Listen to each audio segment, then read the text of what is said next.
मुंबई जैसी नगरी के लोगों को रविवार के दिन यहाँ इकट्ठा करना एक बहुत बड़ा चैलेंज था। इसके लिए मैं आप सबको मुबारकबाद देना चाहता हूँ।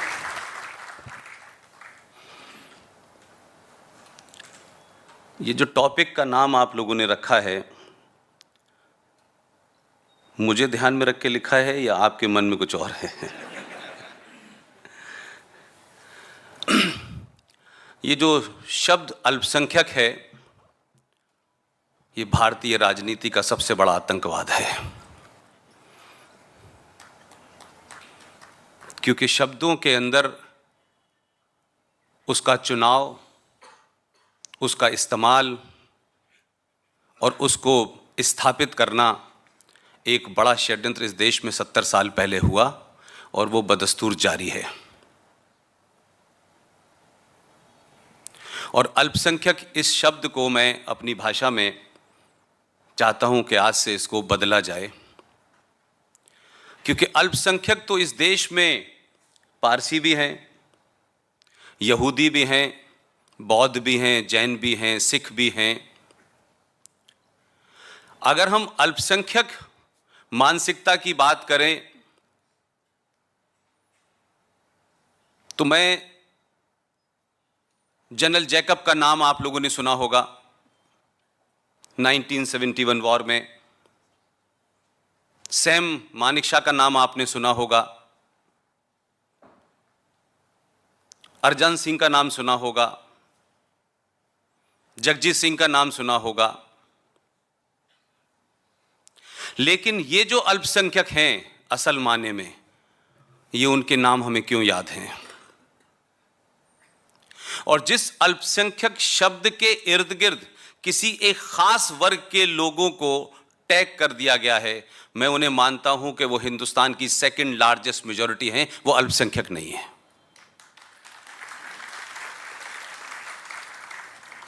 क्योंकि इस अल्पसंख्यक शब्द के अंदर 2.5%, 2% और कुछ लोग तो इस देश में जिनकी गिनती कुछ हजारों में, लाखों में रह गई है, वो भी वहीं खड़े हो जाते हैं, और जिनकी गिनती इस देश के अंदर 19 से 20% है, वो भी वहीं खड़े हो जाते हैं। अगर यूएनओ को भी हम ध्यान में रखें और यूएनओ के भी किसी चार्टर को माने, उसमें भी अल्पसंख्यक की डेफिनेशन 1.5 टोटल पॉपुलेशन के जो लोग होंगे उनको आप माइनॉरिटी कहते हैं। लेकिन पूरी दुनिया की सबसे बड़ी पॉपुलेशन, उस धर्म के मानने वालों की सबसे बड़ी पॉपुलेशन भारत में है, लेकिन यह भारत की राजनीति का अंकगणित है कि जिसके चलते वो माइनॉरिटी में है।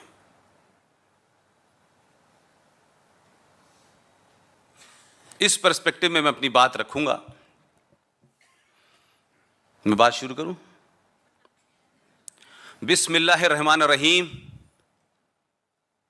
आज के प्रोग्राम के मुंतजमीन जनाब प्रबोधन मंच, ख़वातीन व हज़रात, मेरी हम उम्र लोग, मेरे बुज़ुर्ग और मेरे नौजवान साथियों, मेरा यहाँ आना या मुझको यहाँ जो दावत दी गई है, मैं एक चीज़ अपनी वाज़े तौर पे साफ कर देना चाहता हूँ कि न मेरी कोई पार्टी है, न मेरा कोई संगठन है, और मेरे अलावा इस देश में बहुत सारे लोग बगैर किसी पार्टी और बगैर किसी इज़्म के काम कर रहे हैं, और हम में से किसी का शायद कोई ख्वाब भी नहीं है कि हमें किसी पॉलिटिकल पार्टी में कुछ बनना है, कुछ पाना है, कुछ प्राप्त करना है। ये पूरे 2 साल में पहली सभा है कि मेरे बीच में मेरे एक साथी ललित अंबरदार साहब, जो कश्मीर के रहने वाले हैं और कश्मीर की बड़ी ज़बरदस्त आवाज़ हैं, टेलीविजन पे आप उनको देखते होंगे, वो आपके बीच में बैठे हुए हैं।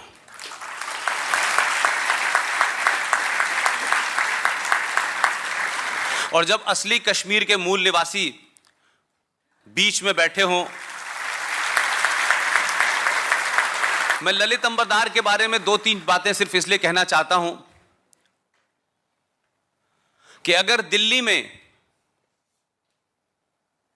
जब कोई कश्मीर के बारे में बात करने से कतराता था या लोगों को लगता था कि जो लुटियन जोन है उसके अंदर लोग आपको अपनी दुनिया से बाहर निकाल देंगे। पॉलिटिकली करेक्ट होने का लोगों को बहुत शौक था।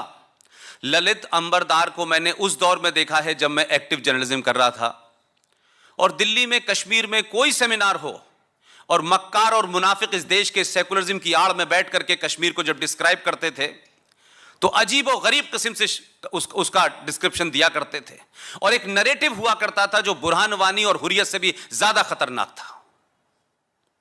उस वक्त ललित अंबरदार को आप इनवाइट कीजिए या मत कीजिए, ललित अंबरदार उस सेमिनार में जाते थे, दरवाजा बार्ज करते थे और जाकर के जो बोलते थे उनके सामने अपनी बात रखते थे। यह बात अलग है कि वो भीड़ उनको उस कमरे से निकाल देती थी। यह नजारा मैंने कई साल दिल्ली में देखा।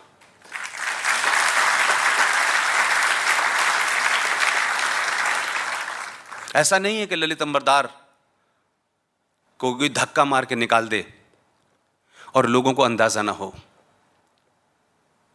जाने माने देश के मॉडल हैं, बहुत पढ़े लिखे हैं, लेकिन वो जो 4-5 साल जब देश के लोगों को पॉलिटिकली करेक्ट होने की बड़ी चिंता रहती थी, पार्टियां नफे नुकसान के हिसाब से चीजें बात करती थीं, ललित अंबरदार की वो कोशिश है कि पिछले 10 साल से कश्मीर पूरे देश का इशू बन गया है। और इस पूरे अल्पसंख्यक मानसिकता की जिसकी बात आप कर रहे हैं, उसके बीच में कश्मीर क्यों है, मैं कश्मीर पे क्यों फोकस कर रहा हूं कि हमने अपनी राजनीति को बनाए रखने के लिए, सत्ता पे बैठे रहने के लिए, हमने इस देश में संविधान से कंप्रोमाइज किया, इस देश की संस्कृति से कंप्रोमाइज किया, इस देश से कंप्रोमाइज किया। लोगों ने 16-16 साल, 19-19 साल इस देश की सरकारें जरूर चलाई होंगी, लेकिन उन्होंने इस 70 साल में देश को बेच दिया है। हम किसी ऐसी बात के बारे में आपसे बात नहीं करना चाहते जो किसी सोच से कनेक्टेड हो। हम भारत के आईन, भारत की अदलिया, हम इसके पस मंजर में जब आपसे बात करना चाहते हैं, तो जो लोग सुबह से लेकर शाम तक भारत के संविधान को कहते हैं कि संविधान के हिसाब से देश चलना चाहिए, ये आरएसएस के हिसाब से नहीं चलेगा, ये विश्व हिंदू परिषद के हिसाब से नहीं चलेगा, ये हिंदू राष्ट्र के हिसाब से नहीं चलेगा, तो थोड़ी देर के लिए हम ये भी मान लेते हैं कि चलिए भाई, अगर आपको संविधान की चिंता है तो संविधान के हिसाब से ही देश चला लिया जाए। लेकिन यह कैसे हो सकता है कि संविधान की एक धारा तो आपको अच्छी लग रही है और उसी संविधान में जो दूसरी बात लिखी है उसके आप खिलाफ हैं। तो अगर संविधान मानना है तो पूरा मानिए और नहीं मानना है तो पूरा छोड़िए। लेकिन संविधान को गाली देंगे, संविधान को मानेंगे नहीं, लेकिन उसमें लिखी आर्टिकल 370 को कहेंगे ये अच्छी है, ये बनी रहनी चाहिए। यूनिफॉर्म सिविल कोड इसी संविधान का हिस्सा है, लेकिन यूनिफॉर्म सिविल कोड पे जब भी बात होगी तो बीजेपी, आरएसएस, हिंदू राष्ट्र, मुसलमानों के खिलाफ, ये मुझे समझ नहीं आता है। यूनिफॉर्म सिविल कोड पे कहीं लिखा है कि मुसलमानों के खिलाफ है? वो तो सबके लिए एक है। लेकिन ये नैरेटिव क्रिएट कर दिया गया कि आम जनमानस जैसे इन बातों पे बात करेगा, तत्काल आप उसको right winger, hardcore communal, anti Muslim, इन तमाम तगमों से आप उसको नवाजते हैं। और इतना आपने दूर तक ले गए आप कि लोग जो संविधान में फ्रॉड्स हुए हैं उनके बारे में बात नहीं करना चाहते हैं, सेलेक्टिव होकर बात करना चाहते हैं। लेकिन ललित अंबरदार हो, सुशील पंडित हो, आरएसएन सिंह साहब हो, जीडी बख्शी हो और दीगर तमाम सारे लोग जो हैं, पिछले 4-5 साल से टेलीविजन के ऊपर, टेलीविजन के बाहर, डायरेक्टली, इनडायरेक्टली, छोटे छोटे समूह में, टीवी के ऊपर, यूट्यूब के ऊपर इतनी जबरदस्त मुहिम चली हुई है कि आज इस देश के अंदर लोग जानना चाहते हैं कि आखिर संविधान के साथ क्या खिलवाड़ हुआ है, संविधान में क्या क्या इलीगल तरीके से इंसर्ट किया गया है, और न सिर्फ इंसर्ट किया गया है बल्कि उसको छुपाया भी गया है। पूरे संविधान में कहीं मुझे लगता है कि जिक्र आया है शब्द माइनॉरिटी का? कहीं कोई शब्द आया है माइनॉरिटी का? लेकिन आपने मुस्लिम लीग के साथ मिलकर के, जिस मुस्लिम लीग ने देश तोड़ा, आप कहते हैं हम आप ही की बात सच मान लेते हैं, लेकिन वही मुस्लिम लीग आजादी के बाद भारत में रह जाती है और आप उसके साथ मिलकर केरला में सरकार बनाते हैं। और जब आप सरकार बनाते हैं तो आपकी बुनियादें सेकुलरिज्म की होती हैं। आप कश्मीर को लिटरल सेंस में बेच चुके हैं। आपने कॉन्स्टिट्यूशनली कश्मीर को बेचने की कोशिश की और बेच दिया। लिहाजा कश्मीर जो आज है, जिसके बारे में बहुत चर्चा होती है, बुरहान वानी को क्यों मारा, अफजल गुरु को क्यों मारा, हुर्रियत को क्यों गिरफ्तार किया, अरे दुनिया को बताओ ना ये कौन लोग हैं, ये कौन हुर्रियत है भाई, ये कौन JKLF है। बताइए इस देश के कश्मीर के लोगों के बारे में कि आपने 70 साल में कश्मीर में किया क्या है। 70 साल में हमारे देश की सरकारों ने संविधान के माध्यम से, ऑर्डिनेंस के माध्यम से कश्मीर को आतंकवादियों को बेच दिया है। और हम आतंकवाद को खत्म करने के नाम पे जो कुछ भी कर रहे हैं वो मुझे लगता है कि बहुत ऊपरी ऊपरी पत्तों पे पानी लगा रहे हैं, जड़ में मट्ठा नहीं डाल रहे हैं। क्योंकि देश को नहीं पता है, क्योंकि देश को सिर्फ इतना पता चल जाता है कि पंजाब में कुछ लोगों ने हथियार उठा लिए या उनको उठाने पे मजबूर किया गया, कैसे बिंडर वाले को पैदा किया गया, कैसे वहां जाकर के तमाम सारी चीजें हुई और इस देश को पता चल गया कि सिख आतंकवाद है। आपकी राजनीति के चलते आपको लगा कि इस देश में एक ऐसा आतंकवाद है जिसका धर्म नहीं पता चल रहा, या पता चल रहा है तो कहने में आप डरते हैं। तो आपने 3 लोगों को पकड़ा, एक पूरा षड्यंत्र किया आपने। और इस समाज में आप किसी पार्टी के हों, किसी विचारधारा के हों, लेकिन एक ऐसा रंग जिसको लेकर के लोगों में आस्था है, एक ऐसा रंग जिसको लेकर के लोग उसको स्पिरिचुअलिटी से जोड़ते हैं, आपने सोच समझ करके एक रंग के नाम से भगवा आतंकवाद क्रिएट किया। और बाय एंड लार्ज, चाहे वो किसी जाति का हो, किसी रीजन का हो, इस देश में भारतीय सेना पर सबका विश्वास है।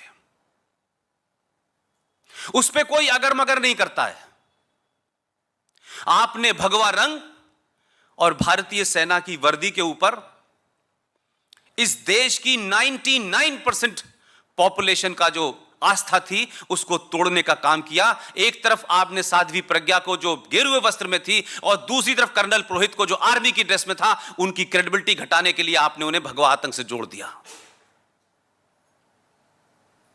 मात्र 2 लोगों को आपने पकड़ा और आप ही की अदालतों ने 7 साल तक आपकी सरकार थी, आप चार्जशीट नहीं कर पाए। वो छूट गए, बात अलग है, लेकिन भगवा आतंकवाद इस देश में स्टैब्लिश करने की कोशिश की। आप कह सकते हैं कि प्लानिंग वहां हुई, लेकिन इंप्लीमेंट तो आपने किया। आपने ये थॉट प्रोसेस पूरा लोगों को दिया। और उस हिंदू आतंकवाद को, उस थ्योरी को चलाने वाले लोग, उसको प्रोपेगेंड करने वाले लोगों को आपने राज्यसभा में बेच के उनको नवाजा। लेकिन मैं नहीं समझ पा रहा कि जहां मेरा जन्म हुआ है, यह महज इत्तेफाक है कि जहां मेरा जन्म हुआ वहीं से पाकिस्तान का थॉट भी पैदा हुआ। और मेरी पूरे कैरियर का जो आखिरी असाइनमेंट था, जो बच्चा 1947 में अलीगढ़ मुस्लिम यूनिवर्सिटी में एक थॉट के रूप में पैदा हुआ, मेरा आखिरी असाइनमेंट, वो बच्चा जब बन के जवान हो गया, जवान हो से जब बुढ़ापे की तरफ जाने लगा, तो मेरा आखिरी असाइनमेंट पाकिस्तान में था। लिहाजा अल्पसंख्यक शब्द, इस पे मेरा भारी ऑब्जेक्शन है। ये अल्पसंख्यक शब्द है क्या भाई? जो 1.5% हैं, जो 2% हैं, जो 2.5% हैं, उनका कंट्रीब्यूशन देखिए कि वो मानिक शाह पैदा कर रहे हैं, वो जनरल जैकब पैदा कर रहे हैं, वो अर्जन सिंह पैदा कर रहे हैं, और आप मूसा पैदा करते हैं, आप अकबरुद्दीन पैदा करते हैं, आप आजम खां पैदा करते हैं। तो ये फर्क है आपके अंदर। तो आप इस दायरे में कि हम अल्पसंख्यक हैं और अल्पसंख्यकों का ध्यान रखा जाए, तो जिनका ध्यान है इस देश को, न तो उन्हें कभी डर लगा, न कभी उन्हें किसी ने छुआ। वो इस देश की संस्कृति में कैसे रच बस गए कि किसी ने जनरल जैकब का धर्म नहीं पूछा, मानिक शाह की क्या जाति है यह नहीं पूछा, लेकिन इस देश ने आप पे एक बार यकीन किया और पूरी ताकत के साथ किया। यह आरोप बहुत लगा, यह बात मैं दोबारा इसलिए कह रहा हूं कि यह महत्वपूर्ण है। 2 दिसंबर 1989 को भारत का पहला मुसलमान गृह मंत्री बना।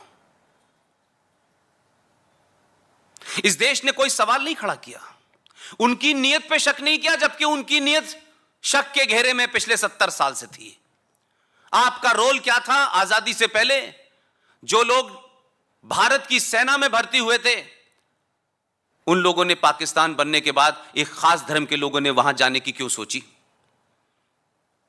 आपने तो शपथ सेना में खाई थी, भारत के लिए खाई थी। ये तो नहीं बनाया था कि जब पाकिस्तान बनेगा तो हमारा भी मजहब मुसलमान होगा तो हम वहां चले जाएंगे। इस पस मंजर में, इस बैकग्राउंड में भारत का पहला होम मिनिस्टर मुसलमान बना।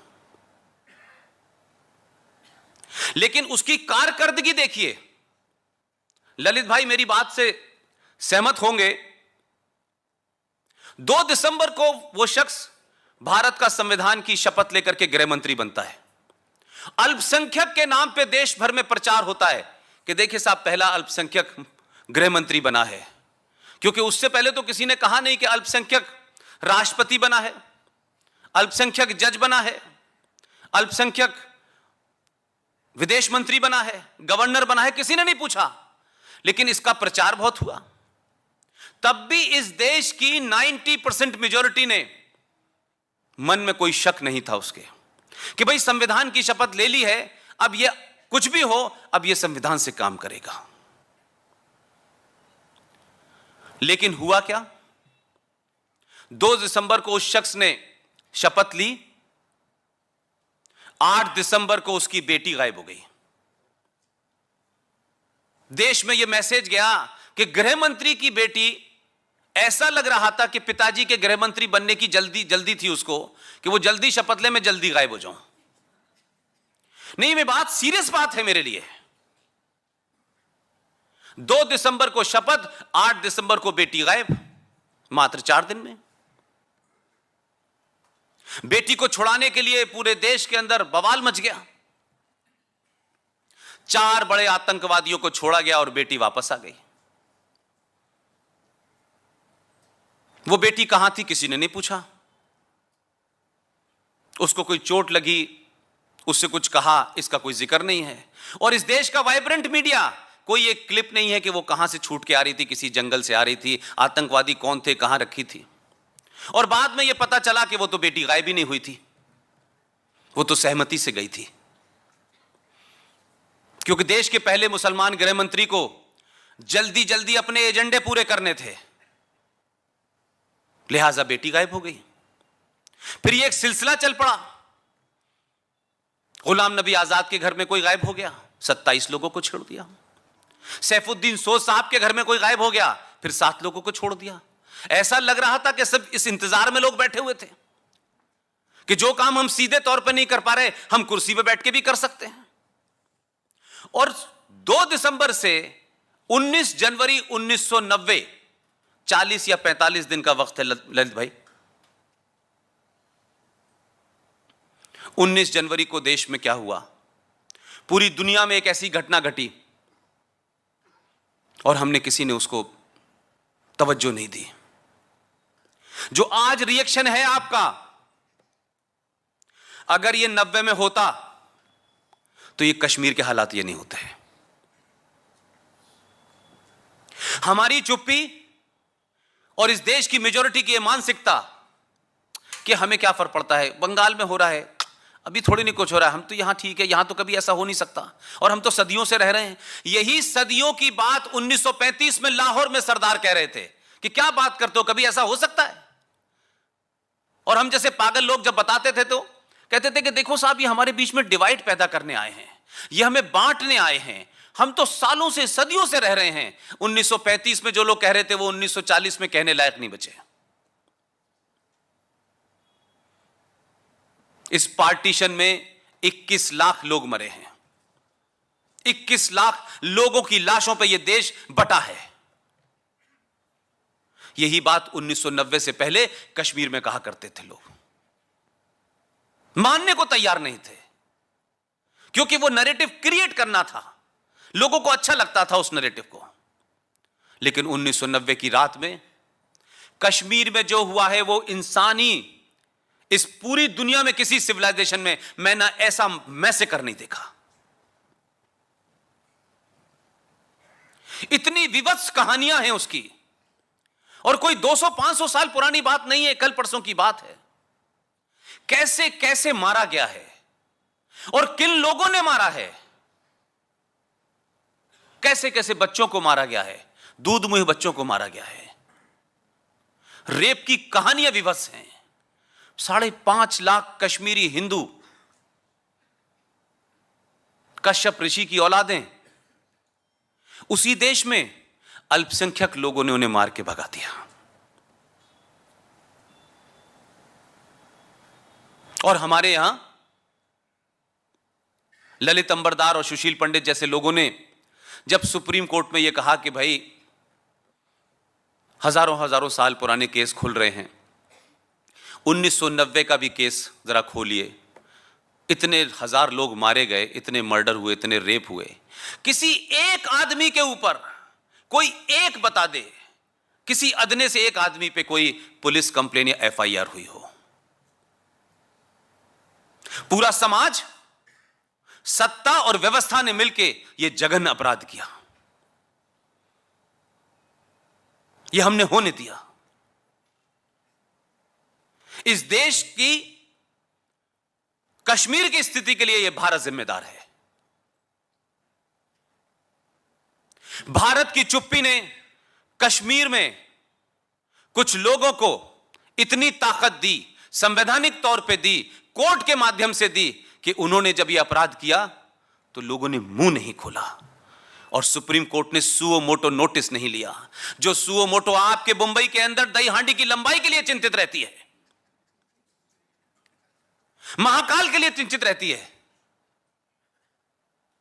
जो एक गाजियाबाद में एक कोई शख्स, कोई भीड़, उसे किसी कंफ्यूजन में, किसी र्यूमर में, इस सब के बावजूद भी मैं बार बार यह कहता हूं मन से कि मैं जस्टिफाई नहीं करता किसी का मर्डर। एक गलती से कुछ लोगों ने सिर्फ इसलिए एक आदमी को मारा कि उसने गाय काटी थी और उसके घर में गाय का मीट था। एक आदमी, वो खबर यूएनओ भी चली जाती है, वो लंदन भी चली जाती है, वो चुनाव में मुद्दा भी बन जाती है। लेकिन 3,500 सिखों का कत्ल दिल्ली में प्राइम मिनिस्टर की देखरेख में उनके भाषणों के बाद खुलेआम होता है, कोई पूछने वाला नहीं है। कश्मीरी पंडितों को मारा जाता है, कोई पूछने वाला नहीं है। और अभी पीछे अगर मैं चला जाऊं तो एक बात मैंने पिछली मीटिंग में कही है, पता नहीं आप सब लोग उसको ढूंढें, गूगल पे जाके ढूंढें, सब कुछ अवेलेबल है। यहां सावरकर के परिवार के लोग भी बैठे हुए हैं, ये बीच बीच में मुझे चीजें भेजते रहते हैं। एक कपूर कमीशन बना था गांधी जी के मर्डर को लेकर के, और कोई जनसंघ और बीजेपी की सरकार ने नहीं बनाया था, कोई आरएसएस ने नहीं बनाया था। वो कपूर कमीशन के अंदर जो चीजें रिकॉर्ड गई हैं उसको भी जरा पब्लिक के सामने लाएं।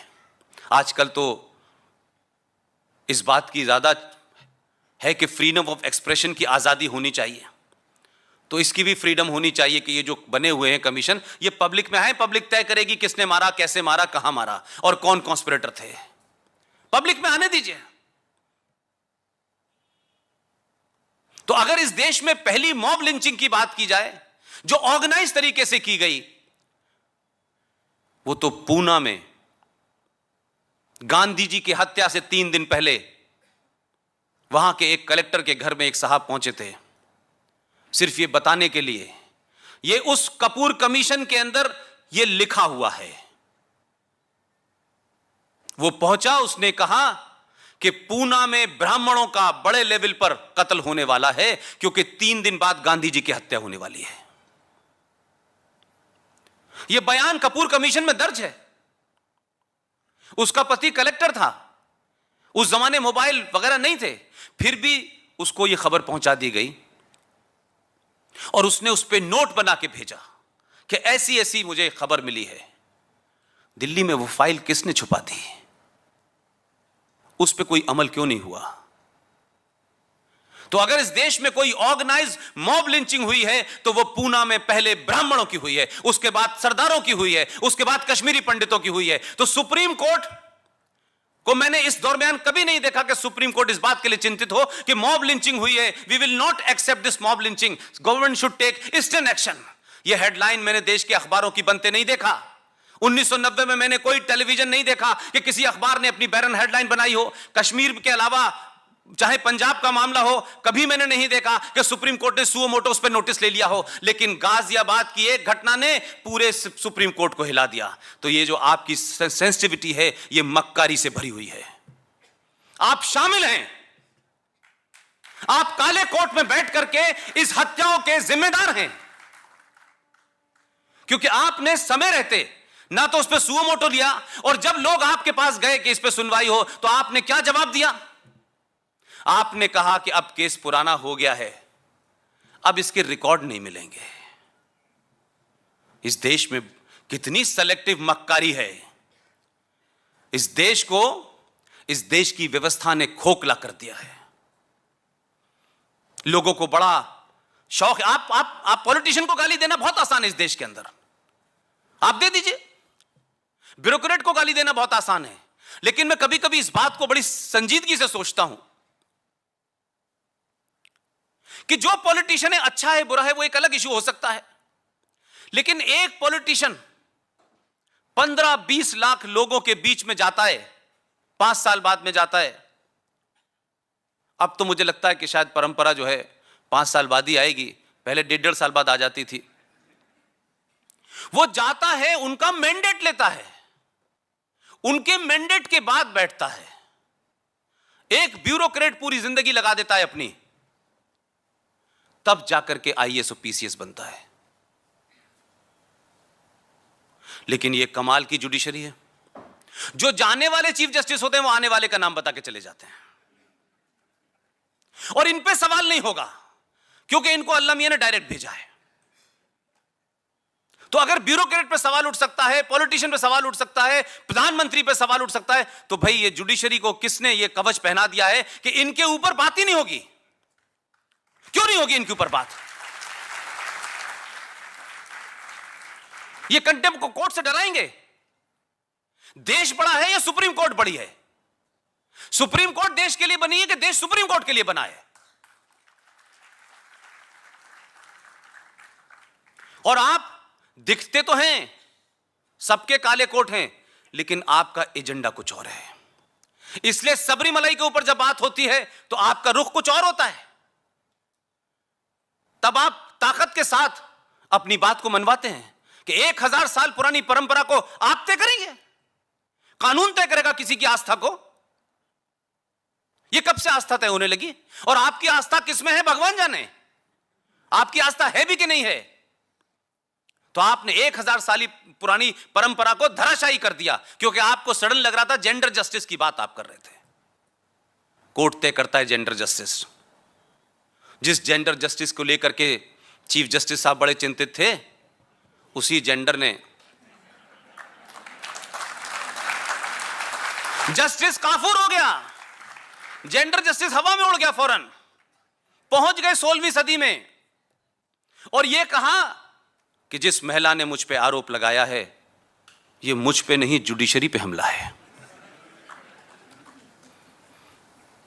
आप पे हमला हो तो को राष्ट्र पे हमला है, और हम पे हमला हो तो क्या ये आपका मामला है? तो ये पाखंड इस देश में नहीं चलेगा, किसी कीमत पर नहीं चलेगा। अरे अगर सुप्रीम कोर्ट पूरे आदर के साथ एक आजाद भारत में एक आजाद नागरिक की हैसियत में, क्या मुझे सवाल पूछने का अधिकार नहीं है? कि सुप्रीम कोर्ट राजस्थान के विधानसभा चुनाव से पहले यकायक सुप्रीम कोर्ट को लगता है कि राफेल के बारे में हमें तय करना है, क्योंकि सारे लोग डिफेंस की ट्रेनिंग लेके आए हैं कि हेलीकॉप्टर कैसे बनता है। तो आप राफेल के ऊपर एक प्रोफेशनल माफिया जो दिल्ली में आपकी कनाइविंग्स में काम करता है, आप एक पीआईएल एक्सेप्ट कर लेते हैं। जब तक चुनाव का पीरियड था तब तक रोज नोटिस जारी हो रहे थे, आज राफेल में यह नोटिस आया है, आज सरकार को यह जवाब देना है। यह मैं उनका चरित्र बताने के लिए कर रहा हूं। और जब विधानसभा का रिजल्ट आपके हिसाब से ठीक आ गया तो उन्होंने कहा अब राफेल की जरूरत ही नहीं है। उन्होंने कहा सरकार को क्लीन चिट दे दी। लेकिन यह गलतफहमी हो गई उनको लगा कि देश राजस्थान है। मैंने कहा देश राजस्थान नहीं है, देश में राजस्थान है।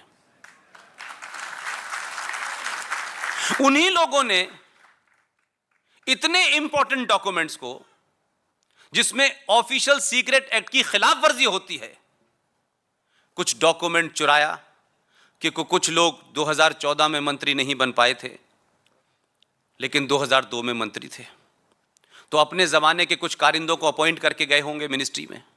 उन्हीं की मदद से उन लोगों ने ये कागज निकाले और वो चोरी के डॉक्यूमेंट लोकसभा के चुनाव घोषित हुए और सुप्रीम कोर्ट ने कहा कि हम फिर दोबारा से रिव्यू सुनेंगे इसके ऊपर, क्योंकि उनको तो खून लग गया था। और वो चोरी के डॉक्यूमेंट से आपने राफेल पे दोबारा से रिव्यू पिटीशन सुनना शुरू कर दी। ये बात अलग है कि अब वो किसी लायक ही नहीं रहे। देश ने मैंडेट राफेल पे भी दे दिया, सुप्रीम कोर्ट पे भी दे दिया। अब उनकी समस्या यह है कि खुद बचाएं या साख को बचाएं। इसलिए मैं कह रहा हूं, सरकारें आएंगी जाएंगी। मैं ये मानता हूं कि कोई सरकार आती है तो कोई ये हो कि जो हम सोचते हैं सब कुछ वो कर देगी, ऐसा नहीं होता है। सरकारों के अपने कंपल्शंस होते हैं, उनकी अपनी मजबूरियां होती हैं, उनकी अपनी प्रायोरिटी लिस्ट होती है। लेकिन उस प्रायोरिटी लिस्ट को जो आपने दी है 1, 2, 3 और जो 23 मई को आपने किया है, यह सरकार उसी प्रायोरिटी पे चलेगी। यह दबाव बना के रखिएगा, यह सोच के मत छोड़ दीजिएगा सरकार हमने बना ली है, अब कोई फर्क नहीं पड़ता है। अब प्राइम मिनिस्टर आएंगे, गृह मंत्री आएगा, पूछेगा घर पे दरवाजा खटखटा के, भाई सब बच्चे ठीक ठाक हैं आपके, मैं जाऊं? यह मत सोचिएगा। 23 मई के बाद जो लोग ये सोच रहे हैं कि उन्होंने सरकार बना दी, उनका काम खत्म हो गया है, मैं समझता हूं 23 मई के बाद इस समाज का काम ज्यादा जरूरी है, ज्यादा मजबूती से आपको आगे बढ़ना है। एक एक दिन महत्वपूर्ण है आपके लिए, एक एक दिन। यह मत कहिएगा 5 साल, बहुत सारे काम करने हैं सरकार को। और सिर्फ अभी इतना ही कहना है, हमारी हजारों ख्वाहिश हो सकती हैं, हमारे हजारों एजेंडे हो सकते हैं, देश के लिए हो सकते हैं, लेकिन सिर्फ 2 बातों पे सरकार से मैं चाहता हूं, आप लोग अपने शहर में मोमबत्ती जलाएं और पूछें लोग कि क्यों जला रहे हो, कि सरकार से हम कह रहे हैं कि ये जो आपने मैनिफेस्टो में लिखा है ये पूरा करें, हम और कोई डिमांड नहीं है हमारी, उस प्रायोरिटी को तय कर लें। आपने मैनिफेस्टो बनाया, जन भावनाओं को ध्यान में रख के बनाया होगा। आप कहते हैं इस संसद के अंदर सारी की सारी संसद ने एक मत से अगर कोई रेजोल्यूशन पास किया है उसको इंप्लीमेंट करें। पार्टी का एजेंडा क्या है वो करते रहे, हमको उसमें कोई इंटरेस्ट नहीं है। लेकिन जो देश का एजेंडा है उसमें 2 एजेंडे मेरे सामने सबसे इंपॉर्टेंट हैं। इस सरकार ने अपने मैनिफेस्टो में चुनाव के दरमियान में कहा कि हम आर्टिकल 35A को आते ही हटा देंगे। हटाइए, हटाइए, ये कल से काम शुरू हो जाए देश में। इसमें कोई अगर मगर नहीं होने वाली है। इसमें अब हम कुछ नहीं सुनने वाले हैं कि कश्मीर का चुनाव आएगा, वो चुनाव आएगा जाएगा। जो देश का चुनाव था उसने देश ने अपना मैंडेट दे दिया है आपको। और जिस मैंडेट पे आप आए हैं उस मैंडेट को अपनी अक्षर से उतार दीजिए। आर्टिकल 35A को लेकर जम्मू कश्मीर में बड़े सारे आंदोलन हो रहे हैं और तमाम बड़े बड़े नेता, जिन्हें मैं ब्रोकर कहता हूं कश्मीर में, जो कश्मीर के दलाल हैं, जो हिंदुस्तान को भी ब्लैकमेल करते हैं और पाकिस्तान से भी पैसा लेते हैं और पूरी दुनिया में, लंदन में कहां कहां करोड़ों रुपए की प्रॉपर्टी खरीदी हुई है, उनके जुमलों पे मत जाइएगा। आप बहुत भोले लोग हैं। पार्लियामेंट में एक शख्स एक बार भारत माता की जय कह देता है, आप उसको सेकुलरिज्म का सर्टिफिकेट दे देते हैं। ये मत करिएगा। आर्टिकल 35 पे सुप्रीम कोर्ट में बहस चल रही है और बहस में कोई पॉइंट ऐसा नहीं है कि जिसके ऊपर आर्गुमेंट दर आर्गुमेंट हो। हम तमाम सारे लोगों ने मिलकर जो भी कुछ किया वो अपनी जगह है, लेकिन हमको कुछ ये शक हो चुका था 10-15 डेट के बाद में कि कहीं ये मुकदमा दिल्ली की सुप्रीम कोर्ट में यहीं दब के न रह जाए। तब हमने फैसला किया कि लीगल काम होता रहेगा, हम इसके देश को तो बताएं कि आखिर आर्टिकल 35A है क्या। और जो उस जमाने के विजनरी लीडर थे, उन्होंने इस देश की विजन के साथ क्या किया।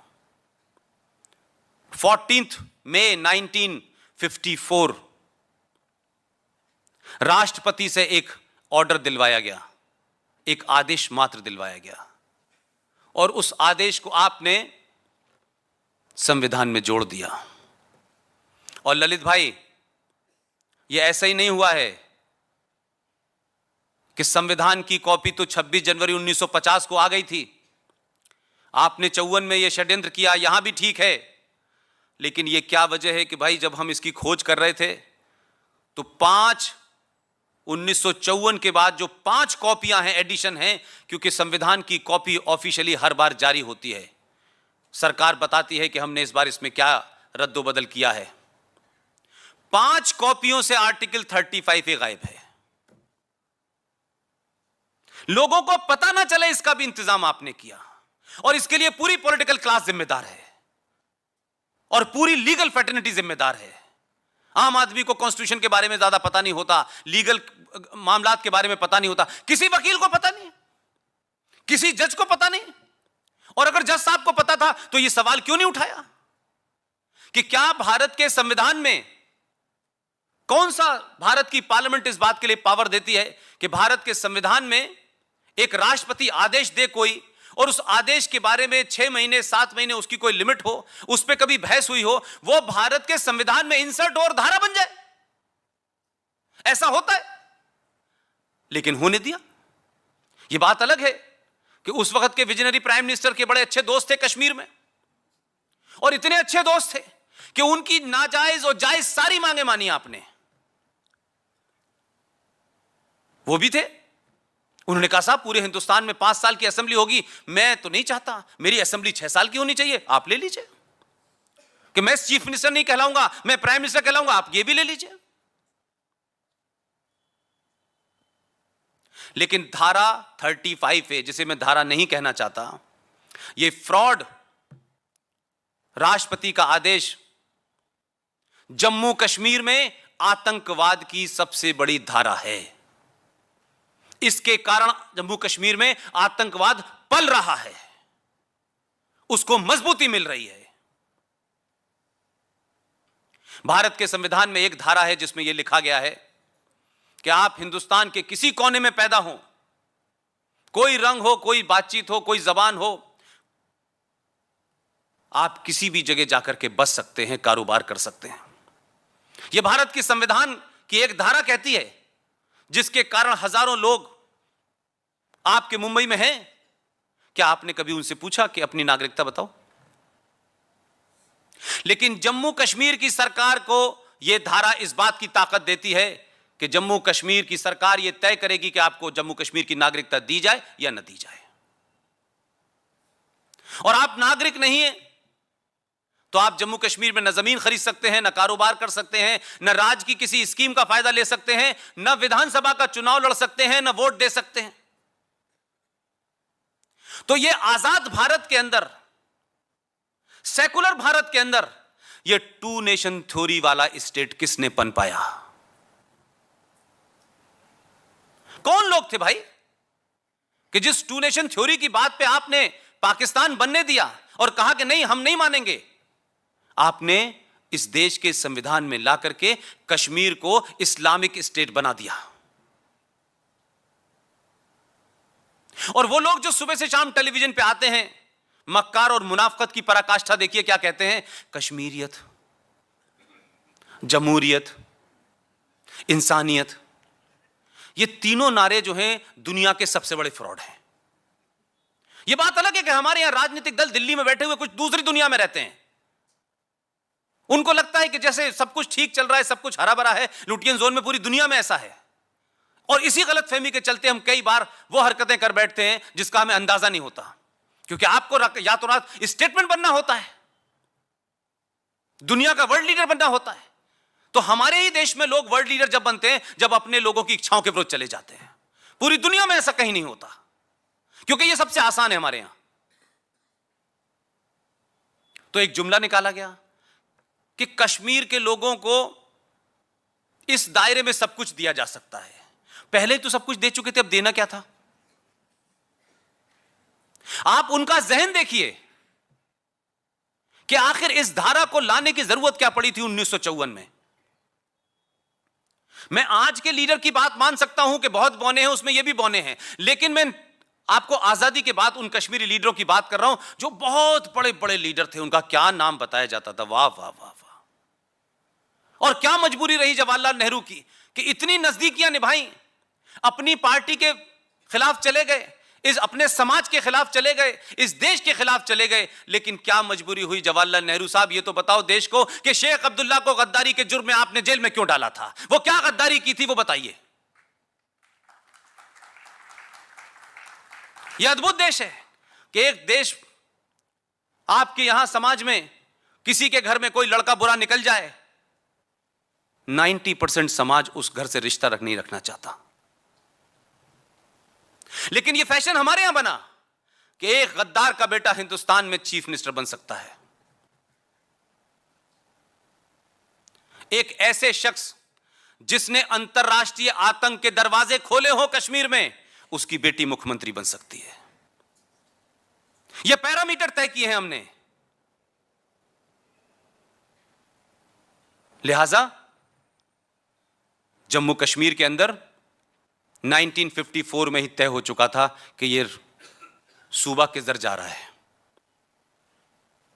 यह तो बात अलग है कि 19 जनवरी को वो घटना घटी, लेकिन आप यह सोचिए कि उसी जम्मू कश्मीर में आर्टिकल 35A के तहत 1954 तक पाकिस्तान के कश्मीर से जो लोग भाग के आए थे, जब उनको वहां मारा पीटा जा रहा था, तो वो कश्मीर भी आए, भारत में भी आए, बस गए। उनको भी लगा हम भी वैसे ही हैं जैसे और आए हैं। लेकिन कश्मीर के जो लीडर थे, जिनको महान सेकुलरिज्म की बात की जाती है, और माफ कीजिएगा मैं एक टर्म फिर दोबारा इस्तेमाल कर रहा हूं, भारत के राष्ट्रपिता, हमारे पिताजी, उनको पहले पिता हमारा किसने बनाया हमको नहीं बताया। किस कारण से वो पिता बने मुझे नहीं पता, ठीक है बना दिया। वो पहले ऐसे शख्स थे कि जिस कश्मीर में 47 में जो भी कुछ हुआ,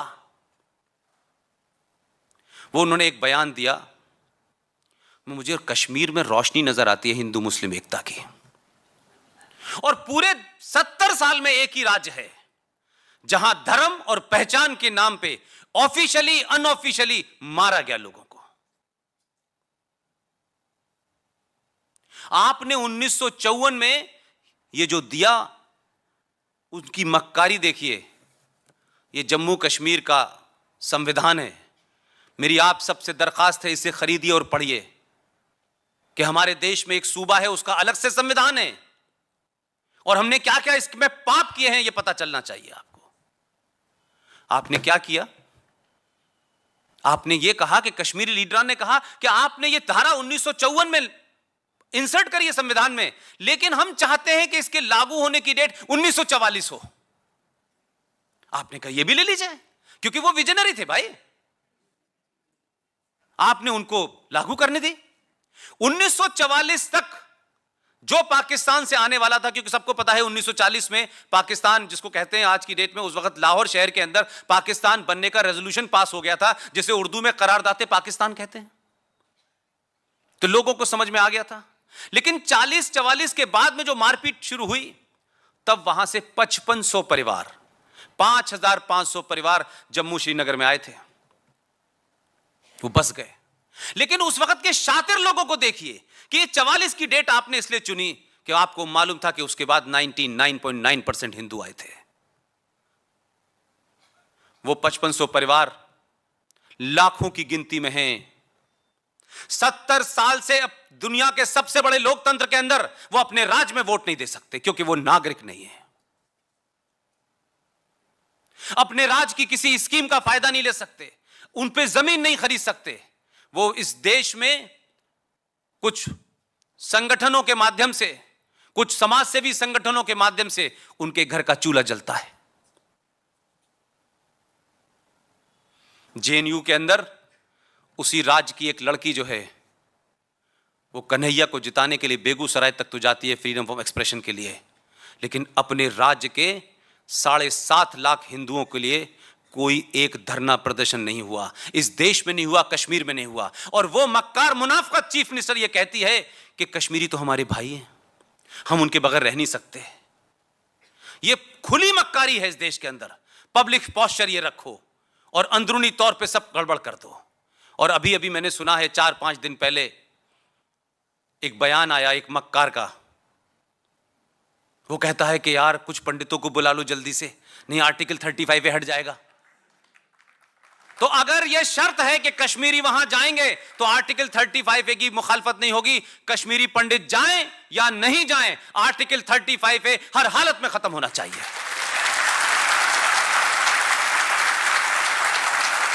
ये कश्मीरी पंडित कोई चारा नहीं है कि आप इनको जब दिल चाहे जब इनका कत्ल कर दें और आपको लगने लगे कि अब आपका कत्ल होने वाला है तो कश्मीरी पंडितों को आगे करके फिर खड़ा कर दें। ये नहीं होने वाला इस मुल्क में।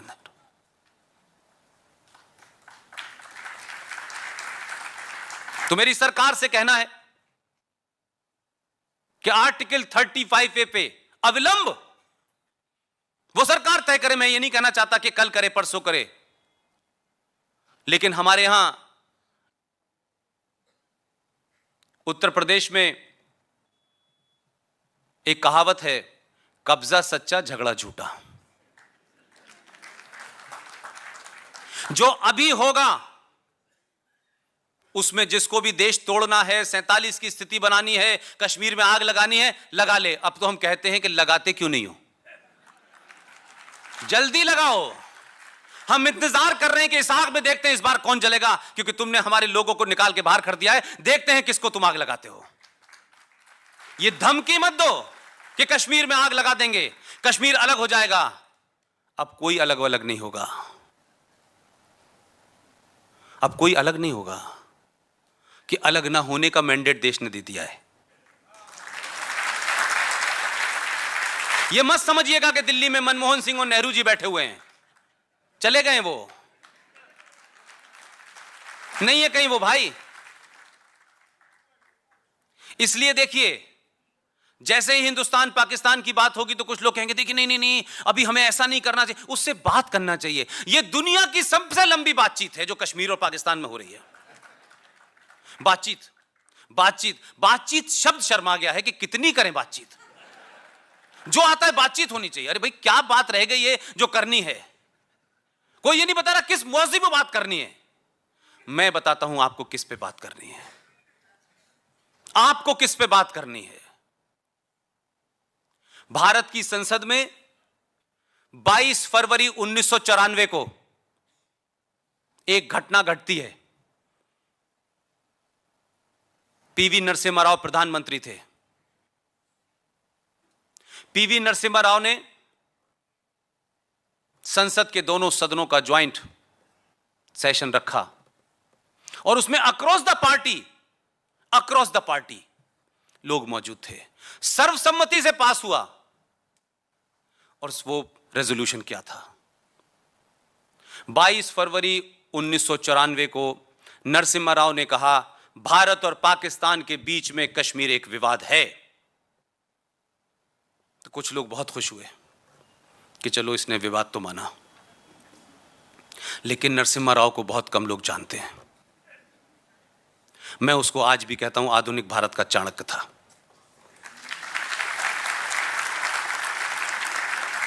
और रेजोल्यूशन पास क्या हुआ, उन्होंने कहा भारत पाकिस्तान के बीच कश्मीर एक मुद्दा है और सिर्फ इस मुद्दे के अलावा कोई और मुद्दा नहीं है। और मुद्दा सिर्फ यह है कि जो पाकिस्तान ने कश्मीर का हिस्सा कब्जा रखा है उसको वापस कहने लेना है, उसके अलावा कोई मुद्दा नहीं है।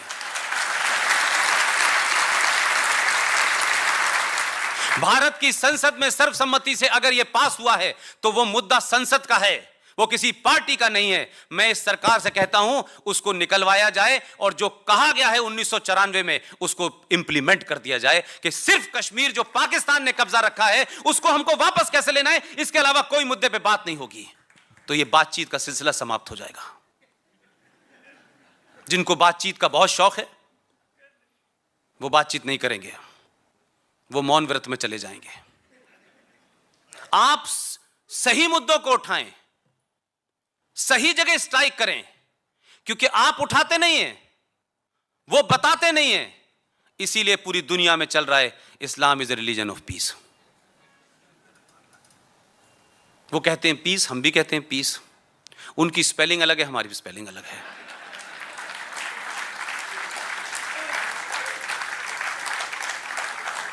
आप चीजों को धरातल पे समझें, भावुक ना हो। सिर्फ इतना ही करें आप कि संसद ने जो रेजोल्यूशन पास किया है उसको सरकार लागू करे, और उसके लेने का क्या तरीका है वो देश को ना बताए, वैसे ही ना बताए जैसे और आपने नहीं बताई थी बातें। क्योंकि देश में, हमारे देश को ये पता चल गया है कि जब एक्शन होगा तो उसके रिजल्ट से ही पता चल जाएगा कि क्या हुआ है। लिहाजा इसकी चिंता ना करें, आपको जो ऑपरेशन करना है करें, लेकिन 70 साल के बाद इस देश ने ही नहीं पूरी दुनिया में आपकी आज जो पोजीशन है, जिस पोजीशनिंग पे आप खड़े हैं, कोई बोलने वाला नहीं है। आप कर तो दीजिए।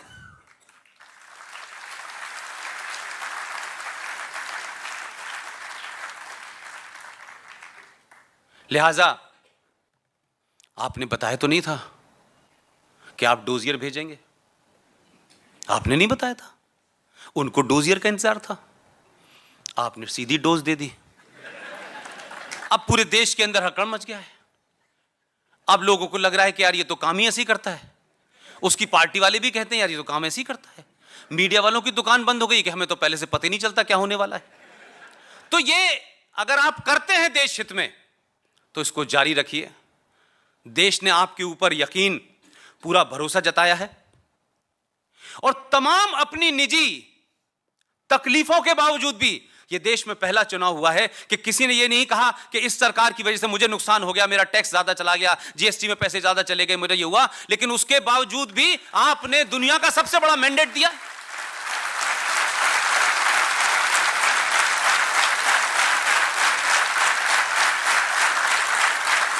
आसाम में बैठा हुआ आदमी, कन्याकुमारी में बैठा हुआ आदमी, जिसको शायद मोदी की जबान भी समझ नहीं आती है, लेकिन वो ये कहता है, ये जो कह रहा है ना कुछ अच्छी बात कह रहा है।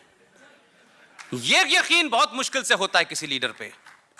इस भरोसे को जिंदा रखिए और इस उम्मीद में फिर सरकार में आएंगे ना, ये मान के चलिए कि हर दिन आपका आखिरी दिन है। ये सोच के काम करिए। ये पूरे देश के अंदर राष्ट्रवाद का जो माहौल है, ये किसी पार्टी ने नहीं खड़ा किया।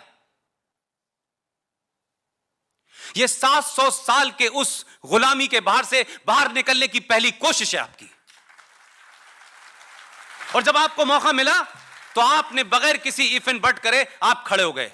आपने अपने निजी स्वार्थों को नहीं पूछा। नहीं, इस देश में तो चुनाव, टैक्स की स्लैब वाला कहता है मुझे कितनी रिबेट मिली, नीचे वाला कहता है मुझे कितनी फ्री चीजें मिली, राशन मिला। ये मुद्दे ही खत्म हो गए इस देश में। इसको बनाए रखिएगा। भारत के संविधान में माइनॉरिटी का कोई जिक्र नहीं है।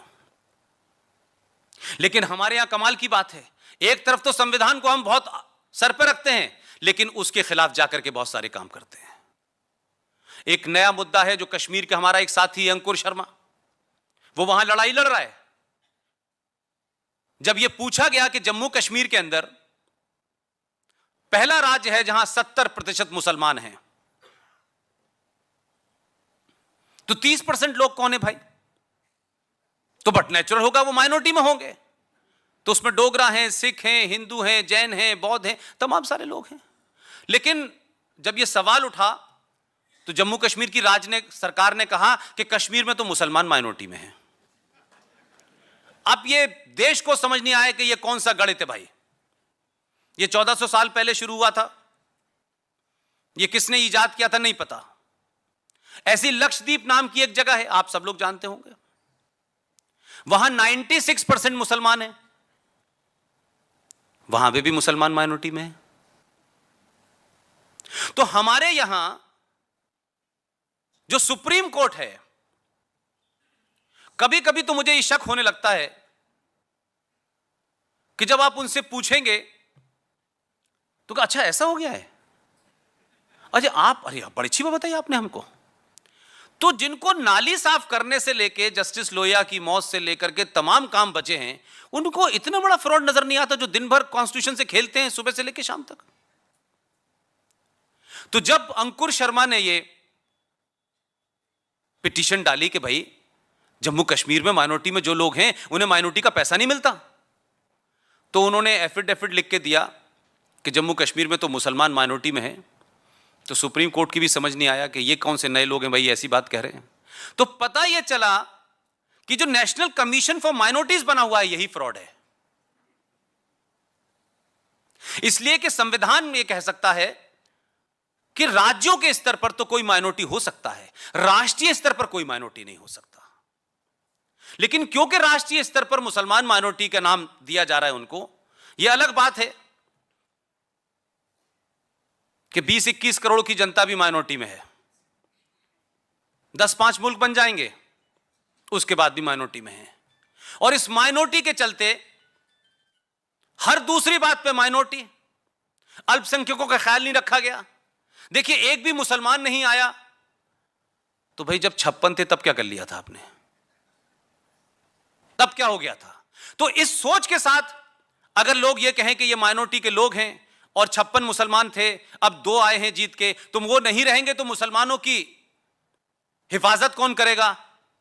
ये सब सरासर झूठ है और ये भारत की मेजॉरिटी के ऊपर काला दाग लगाने वाली बात है। जब कोई भी नहीं था तब भी इस देश में किसी ने किसी को नहीं मारा था। जब हम साथ लड़ रहे थे तब भी आपने क्या किया था? आपने तो मुल्क धर्म के नाम पे बनाया था, आपको जाना चाहिए था, आप नहीं गए। हमने फिर भी कहा आप यहां रहिए, लेकिन यह कैसे मुमकिन है भाई कि यकायक आपको एक दिन लगेगा कि अब हमने धर्म बदल लिया है, तो अब धर्म बदल लिया है तो हमको अलग मुल्क चाहिए। यह गलतफहमी दिमाग से निकाल दीजिएगा। यह आप अपना धर्म बदलेंगे तो उसके साथ साथ आपकी लॉयल्टीज भी बदल जाएंगी और जमीन का टुकड़ा भी आपको अलग चाहिए। तो पाकिस्तान उन्होंने मांगा होगा, दिया तो आपके लोगों ने था, लेकिन भाई ये देश अब कोई बंटवारा तैयार नहीं है देने के लिए। जिसको रहना है इसी मुल्क में रहे। अगर इस मुल्क की खराबियां हैं तो खराबियों के साथ रहे, अच्छाइयां हैं तो अच्छाइयों के साथ रहे। ये अलग से नहीं होगा टच मी नॉट। क्या आप मालदा बना देंगे, आप कश्मीर बना देंगे, आप कैराना बना देंगे, आप करीमगंज बना देंगे और लोग इसलिए नहीं आपसे कुछ कहेंगे और व्यवस्था इसलिए चुप रहेगी कि भाई देखो ये माइनॉरिटी में है। तो ये जो माइनॉरिटी की मेजॉरिटेरियनिज्म में है ये खतरनाक है। आप जहां मेजॉरिटी में होते हैं वहां कश्मीरी पंडितों को लाखों की तादाद में निकाल देते हैं आप सरे बाजार, और आपको कोई फर्क नहीं पड़ता क्योंकि देश इस बात को कहता है यार भाई ये तो माइनॉरिटी में है। ऐसी माइनॉरिटी देश के लिए खतरनाक है। इसलिए मैंने कहा कि जनरल जैकब की क्या माइनॉरिटी थी, मानिक शाह की क्या थी, अरजान सिंह की क्या थी, इस देश ने पूछा नहीं। उनका कंट्रीब्यूशन पूछिए। 21 करोड़ होने के बाद आपके शहर में 2015 में एक आदमी को डर लगने लगा, फिर वो डर क्या हुआ, वो तो बीवी के साथ कहीं जाने वाले थे, गए नहीं, कोई बात नहीं। फिर 2018 में एक साहब को डर लगने लगा, वो भी मेरी यूनिवर्सिटी के पढ़े हुए थे। लेकिन मैं ये कह रहा हूं कि ये नैरेटिव चल क्यों रहा है? ये डर का मामला नहीं है। डर लगना चाहिए तो पारसियों को लगना चाहिए, बौद्धों को लगना चाहिए, जैनों को लगना चाहिए, सिखों को लगना चाहिए, पारसियों को लगना चाहिए। उनको डर क्यों नहीं लग रहा है? वो तो 1.5-2% है भाई। आप 21 करोड़ लोग हैं, आपको डर लगता है? ये डर नहीं है, ये डर नहीं लग रहा, ये डराना चाहते हैं आप। और इस देश की मेजॉरिटी को बार बार आप ये कहना चाहते हैं कि हम अगर ये कहेंगे डर लग रहा है तो 57 मुल्क सब हमारे साथ खड़े होंगे और इस मुल्क का मुसलमान जो है वो कुछ भी कर सकता है। ये डर मत कराइए, हाँ बार बार मत बताइए। 5000 साल पुरानी सभ्यता जिसके अवशेष आपके पास मौजूद हैं, लोग उससे पुरानी कहते हैं, वो कह सकते हैं, मैं उन पे कोई डिबेट नहीं कर रहा। ये 5000 साल पुरानी सभ्यता और 5000 साल पुरानी मान्यताओं से जीने वाले आप लोग, आपको समय रहते अपना हथियार और अपनी सोच बदल लेनी चाहिए। कुछ लोग आते हैं, आपके शहर में दंगा करते हैं और आपको मजबूर कर देते हैं कि नहीं, हमारी नहीं मानोगे तो हम ये करेंगे। और क्योंकि पीछे सरकारों ने और व्यवस्था ने मान लिया, लिहाजा आपके अंदर डर पैदा कर दिया है, आपकी जुडिशरी में डर पैदा कर दिया है, आपकी सरकारों में डर पैदा कर दिया है, आपके सिस्टम में डर पैदा कर दिया है। इसलिए सुप्रीम कोर्ट के पास के ऑर्डर को भी यह देश लागू नहीं करा पाता। सुप्रीम कोर्ट ने एक फैसला दिया था कि मंदिरों मस्जिदों के ऊपर से ये लाउड स्पीकर हटने चाहिए। सुप्रीम कोर्ट ने पूछा कभी? सबरीमला के लिए तो सुप्रीम कोर्ट बहुत चिंतित थी, डे टू डे बेसिस पे पूछ रही थी। आप ही के शहर में थाने कोई जगह है,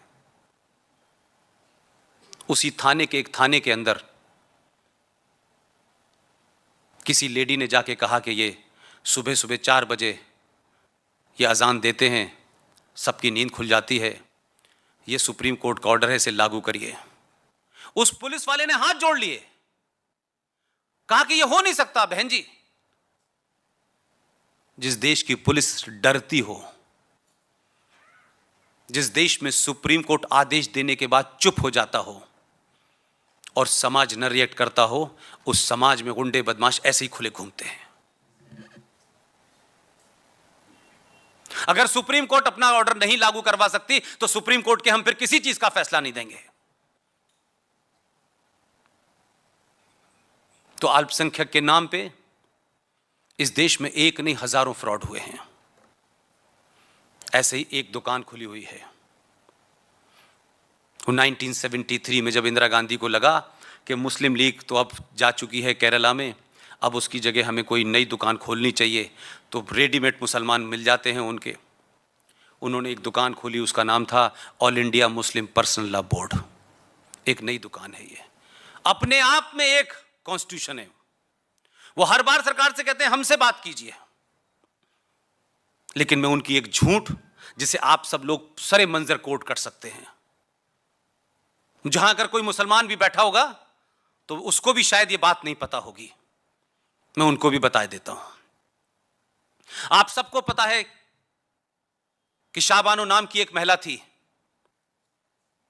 जो 24 साल से तलाक मांग रही थी, शरीयत और कुरान की रोशनी में मांग रही थी, लेकिन इस देश के मुसलमानों के तमाम इदारों ने, मौलानाओं ने, मुफ्ती ने, हाफिज ने, किसी ने उसको इंसाफ नहीं दिया। देश की सुप्रीम कोर्ट ने इंसाफ दिया तो उस वक्त के आधुनिक प्रधानमंत्री लोकसभा में 412 सीटें लेने के बाद भी उस कानून को पलट दिया कि उन्हें जिन लोगों को अपील करना था वो नहीं चाहते थे। सुप्रीम कोर्ट में जो एफिडेविट दिया गया है, मैं उस पर आना चाहता हूं। सुप्रीम कोर्ट में all India Muslim personal law board ने एक एफिडेविट दिया और उस एफिडेविट में कुरान मजीद की जो आयत थी, कुरान मजीद में जो तलाक का सिस्टम बताया गया है, उसको ही टेम्पर कर दिया। मुसलमान पूछते नहीं है उनसे। मुसलमानों की दिक्कत यह है कि जो पढ़ गया है वो अपने आप को अलग कर लेता है और दूसरे लोग छोटे भाई का पजामा, बड़े भाई का कुर्ता पहने हुए पूरे देश में जाने क्या क्या बनाते घूम रहे हैं। कुछ उनसे कोई मतलब नहीं है। कुरान शरीफ सबने पढ़ा हुआ है, लेकिन भाई उसके मतलब तो बताओ कहां लिखा है। आपने क्या किया कि जिस आयत का हवाला देकर के सुप्रीम कोर्ट में आपने एफिडेविट दिया, उसमें क्या लिखा? उसमें लिखा कि कुरान मजीद में तलाक का जिक्र है, लेकिन ये तो ऊपर के लोगों के लिए है, नीचे वालों के लिए नहीं है। वाह वाह वाह वाह। ये झूठ all India Muslim personal law board में बोला। अगर 1% मुसलमान भी यहां कहीं हो और मेरी आवाज उन तक जा रही हो, गलेवान पकड़े जाके उन लोगों का जिन्होंने कुरान की आयत को टेम्पर कर दिया। आप तो कहते हैं 1400 साल पहले जो किताब आई थी उसमें जेर जबर नुक्ता नहीं बदला जा सकता, हम तो बदलते ही नहीं, हमारा तो कोई लेना देना ही नहीं उससे। लेकिन आपने सुप्रीम कोर्ट में झूठा इसलिए लगाया कि आपने कुछ सेटिंग कर ली थी सरकार से राम मंदिर के ऊपर। तो हमने कुरान की शान में गुस्ताखी नहीं की। हमने मोहम्मद साहब के दामाद को मारने वालों में हमारा कोई आदमी नहीं था, ना आरएसएस के लोग थे, ना बीजेपी के थे, ना इनकी कोई ब्रांच है सऊदी अरब के अंदर। तो मोहम्मद साहब के दामाद को किसने मारा? उनके नवासों को किसने मारा? और नारे तक भी अल्लाह अकबर कह करके लोग मार रहे थे। 3-3 दिन तक खाना नहीं दिया गया, हजारों लोग मारे गए। हमको तो क्योंकि हमें हमारा इतिहास नहीं बताया गया। हम जनगण तो गाते हैं, पूरी शान के साथ गाते हैं, लेकिन सिंध का जिक्र होता है जो वहां है, उसके ना होने से कोई फर्क नहीं पड़ता। लेकिन सिंध का जिक्र इसलिए मैं कर रहा हूं कि सिंध नाम का जो सूबा था उसमें राजा दाहिर की हुकूमत थी। मोहम्मद साहब के खानदान में जो बचे हुए लोग थे, राजा दाहिर ने उनको शरण दी अपने यहां। तो जो इस्लाम के नाम पर गैर मुसलमानों को मारने की बात करते हैं, काफिर को मारने की बात करते हैं, उनको हमारा एहसानमंद होना चाहिए। उस दौर में भी जब कोई वोट बैंक की राजनीति नहीं थी भाई, हमने अपनी 5000 साल पुरानी सभ्यता का परिचय दिया और यह नहीं पूछा कि मोहम्मद के खानदान के लोग हैं, नवासों के नवासे हैं, उन सबको शरण दी, उनको बचाया। लेकिन 700 साल के अंदर इतिहास बदल गया कि बचाने वालों को मारा जा रहा है और मारने वालों को कहा जा रहा है ये महान लोग हैं। क्योंकि राजा दाहिर के बारे में इतिहास नहीं बताया जाएगा, क्योंकि इतिहास तो गांधी जी से शुरू होता है, नेहरू जी से होते हुए, इंदिरा गांधी से होते हुए राहुल गांधी पे खत्म हो जाता है।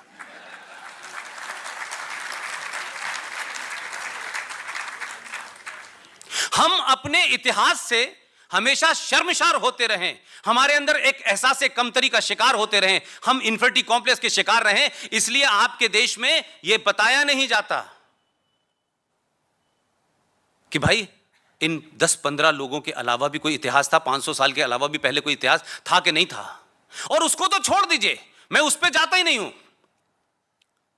आप 43 से 48 तक का हिसाब इतिहास भी आपको नहीं पता है। हम आजाद हो गए हैं, जो कि एक बहुत बड़ा फ्रॉड है। आजादी का कोई डॉक्यूमेंट भारत सरकार के डॉक्यूमेंट में मौजूद नहीं है, नेशनल आर्काइव में मौजूद नहीं है कि भारत 15 अगस्त को आजाद हुआ था। यह आजादी लोगों की लाशों के ऊपर मिली है, जिसे आप आजादी कहते हैं, जिसे आप जश्न मनाते हैं, क्योंकि आपने बंगाल के चौराहों पे, गलियों पे, रेल स्टेशनों में, बस स्टैंड के अंदर लोग लाशें ढूंढ रहे थे अपने बच्चों की उस दिन, जिस दिन दिल्ली के अंदर झंडा फहराया जा रहा था। पंजाब में क्या हो रहा था? 50,000 औरतों का रेप हुआ था, क्योंकि हमने दिल्ली के चारों तरफ चकाचौंध लगा दी और भारत माता की जय होने लगी और नारे लगने लगे और उन्होंने अपना विजनरी लास्ट स्टेटमेंट दे दिया, जिसे सुन सुन के हम लोग इसलिए खुश होते हैं कि है तो हिंदुस्तानी लेकिन अंग्रेजी बड़ी अच्छी बोलता है। माफ कीजिएगा, हमने भी भूल की है बहुत सारी और होने दी हैं, और शायद यही वजह है कि 70 साल के बाद आपको अपने होने का बोध हो गया है। इसलिए देश का प्रधानमंत्री जिस जगह बैठा हुआ है, जिन हालात में बैठा हुआ है, ऐसा नहीं है कि सब कुछ उसके हाथ में है। सत्ता चलाना बहुत कठिन काम होता है। हमको लगता है कि हमारा काम पहले कर दे ताकि हम फुर्सत पालें, फिर घर चले जाएं। हमें कुछ वैसी जल्दी होती है जैसे नर्सिंग होम में डॉक्टर हमें देख ले, उसके बाद देखा जाएगा। उसने एक कहानी अपने मन के माध्यम से सुनाई आपको। पहली मन की बात में मैं इसलिए कह रहा हूं कि अगर कोई चीज है किसी की तारीफ करने वाली तो उसको करने से शर्माइए मत कि ये कहने से लोग मुझे टैग कर देंगे। मैं जिस वक्त मैंने ये सब शुरू किया था, मैंने उसी वक्त तय कर लिया था कि बड़ी गालियां पड़ेंगी और लोग पॉलिटिकल इनकरेक्ट होने की जो मेरी आदत है मैं वही रहूंगा। मैं पॉलिटिकल करेक्ट नहीं होना चाहता। मुझे किसी को खुश नहीं करना है, ना किसी पार्टी को करना है, ना किसी सरकार को करना है। मेरे लार्जर एजेंडे में ये राष्ट्र है, ये राष्ट्र रहेगा तो सब रहेंगे, नहीं तो कुछ नहीं है।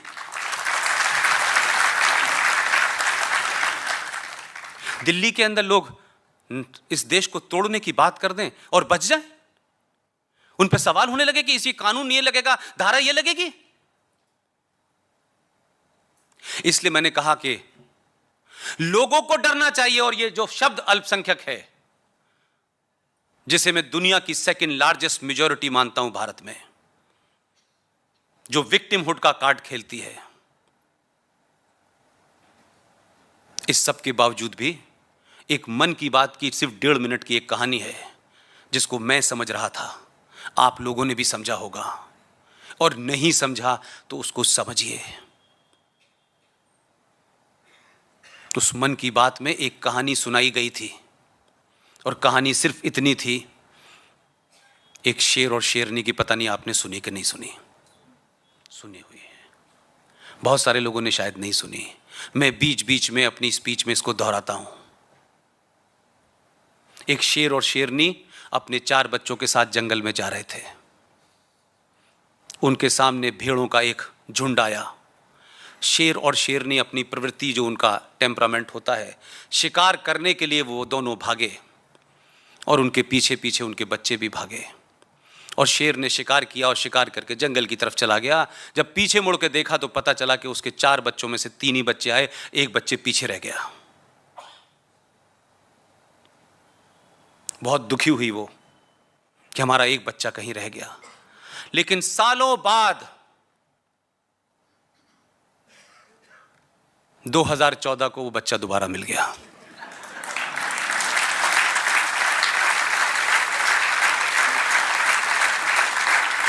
हुआ ये कि जब वो बच्चा रह गया वापस और जंगल से जब दोबारा शेर शेरनी आए तो उन्होंने उसको देखा कि ये तो भेड़ों के बीच में रह रहा है। तो शेर से उसने बात की कि देखिए बच्चा तो हमारा लग रहा है। तो शेर ने कहा ये सेकुलरों के बीच में रह रहा है, अब इसको समझाओ जाके कि ये सेकुलर नहीं है।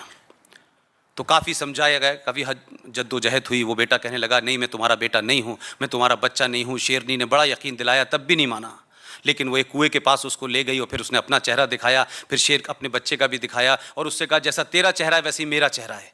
तो शायद उसको थोड़ा सा हल्का सा एहसास हुआ और उसके बाद शेरनी ने बहुत ज़ोर से दहाड़ लगाई। उसकी दहाड़ के बाद उसके ऑटोमेटिक उसके मुंह से दहाड़ निकली और उसी दहाड़ में से 2014 पैदा हो गया। तो अगर आपको 700 साल के बाद अपने शेर होने का एहसास हो गया है तो शेर बनिए। ये भेड़ियों की तरीके से ये क्या कहेगा वो क्या कहेगा, देश ऐसा है, फलाना है, ढिमाका है, गंगा जमुना तहजीब, भाईचारा, ये इस फ्रॉड से बाहर निकलिए।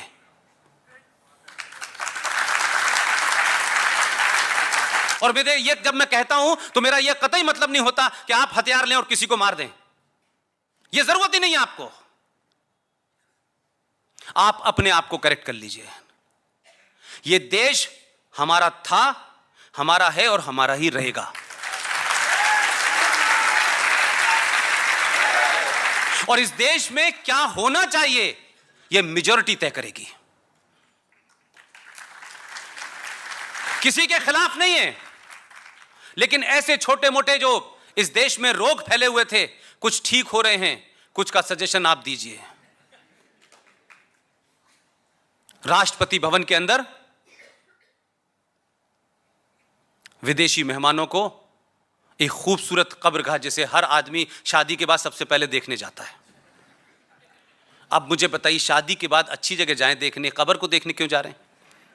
भाई वो जब उसका वक्त आएगा तो आप बगैर कहे वहां चले जाएंगे, उसको क्या करना है। लेकिन जाते हैं, कसीदे करते, देखिए कितना प्यार करता था। प्यार में 18 बच्चे हुए उसके, और बेचारा आखिरी की वजह से उसकी मौत हो गई। तो ये तो प्यार की निशानी है। अब उसको इतना सजा दिया गया है कि हम ये भी नहीं समझ रहे और आप समझे ना समझे मेरे मुसलमान भाई तो बताएं, कब्र को घर में रखना हराम है भाई, उसको सजा दिया गया, लेकिन बेसिकली तो वो कब्र है, किसी की मजार है। चलिए यहां तक भी ठीक है, लेकिन हमारे यहां इतिहास ऐसे पढ़ाया गया और उस इतिहास के खिलाफ कोई ना बोले। उनमें से एक मैडम थी जिनका नाम है रोमिला थापर, उनके बारे में पढ़ रहा था मैं, तो पता चला बीच में वो लंदन गई थी भारत के बारे में पता करने के लिए, अंग्रेजों से पूछने के भारत कैसा था। उन्होंने इतिहास लिखा है आपका। उसके चलते क्या हुआ कि भारत के राष्ट्रपति में भवन के अंदर जो विदेशी मेहमान आता था उसको भारत की पहचान के रेप्लिका के तौर पे ताजमहल दिया जाता था। अब भारत में ताजमहल हमारी पहचान है, यह हमको बताया गया। कुतुब मीनार और लाल किला हमारी पहचान है, क्योंकि उससे पहले तो भारत ही नहीं था। क्योंकि कुछ इतिहासकार लिखते हैं कि 1947 में भारत बना, उससे पहले तो भारत था ही नहीं। भारत कहां था? लेकिन एक छोटी सी घटना से कैसे नैरेटिव चेंज होता है। अभी जब बालाकोट हुआ था ना, तो आप लोगों ने कहा यार पूरी दुनिया में से कोई नहीं बोला, सब भारत के साथ खड़े हुए। मैं कुछ चीजों को स्पिरिचुअली भी देखता हूं और प्रैक्टिकली भी देखता हूं। जिस मौसूफ को आपने भेजा है दिल्ली, गुजरात के लोग बैठे हों तो मैं उनसे कहता हूं आपने अच्छा डॉक्टर भेजा है, 15 साल की प्रैक्टिस के बाद।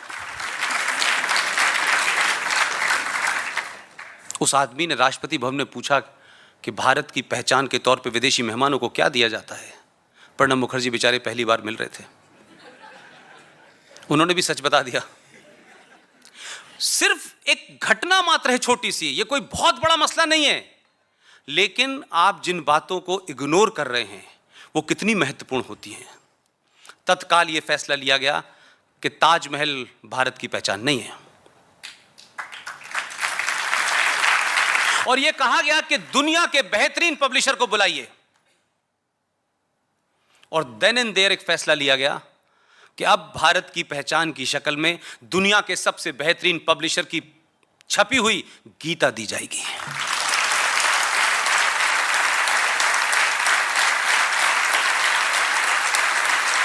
तो क्या आपको लगता है कि बालाकोट जब हुआ तो कोई बोला नहीं? आपको गीता पढ़ने का शौक नहीं है? जो ले जाते हैं वो पढ़ते हैं।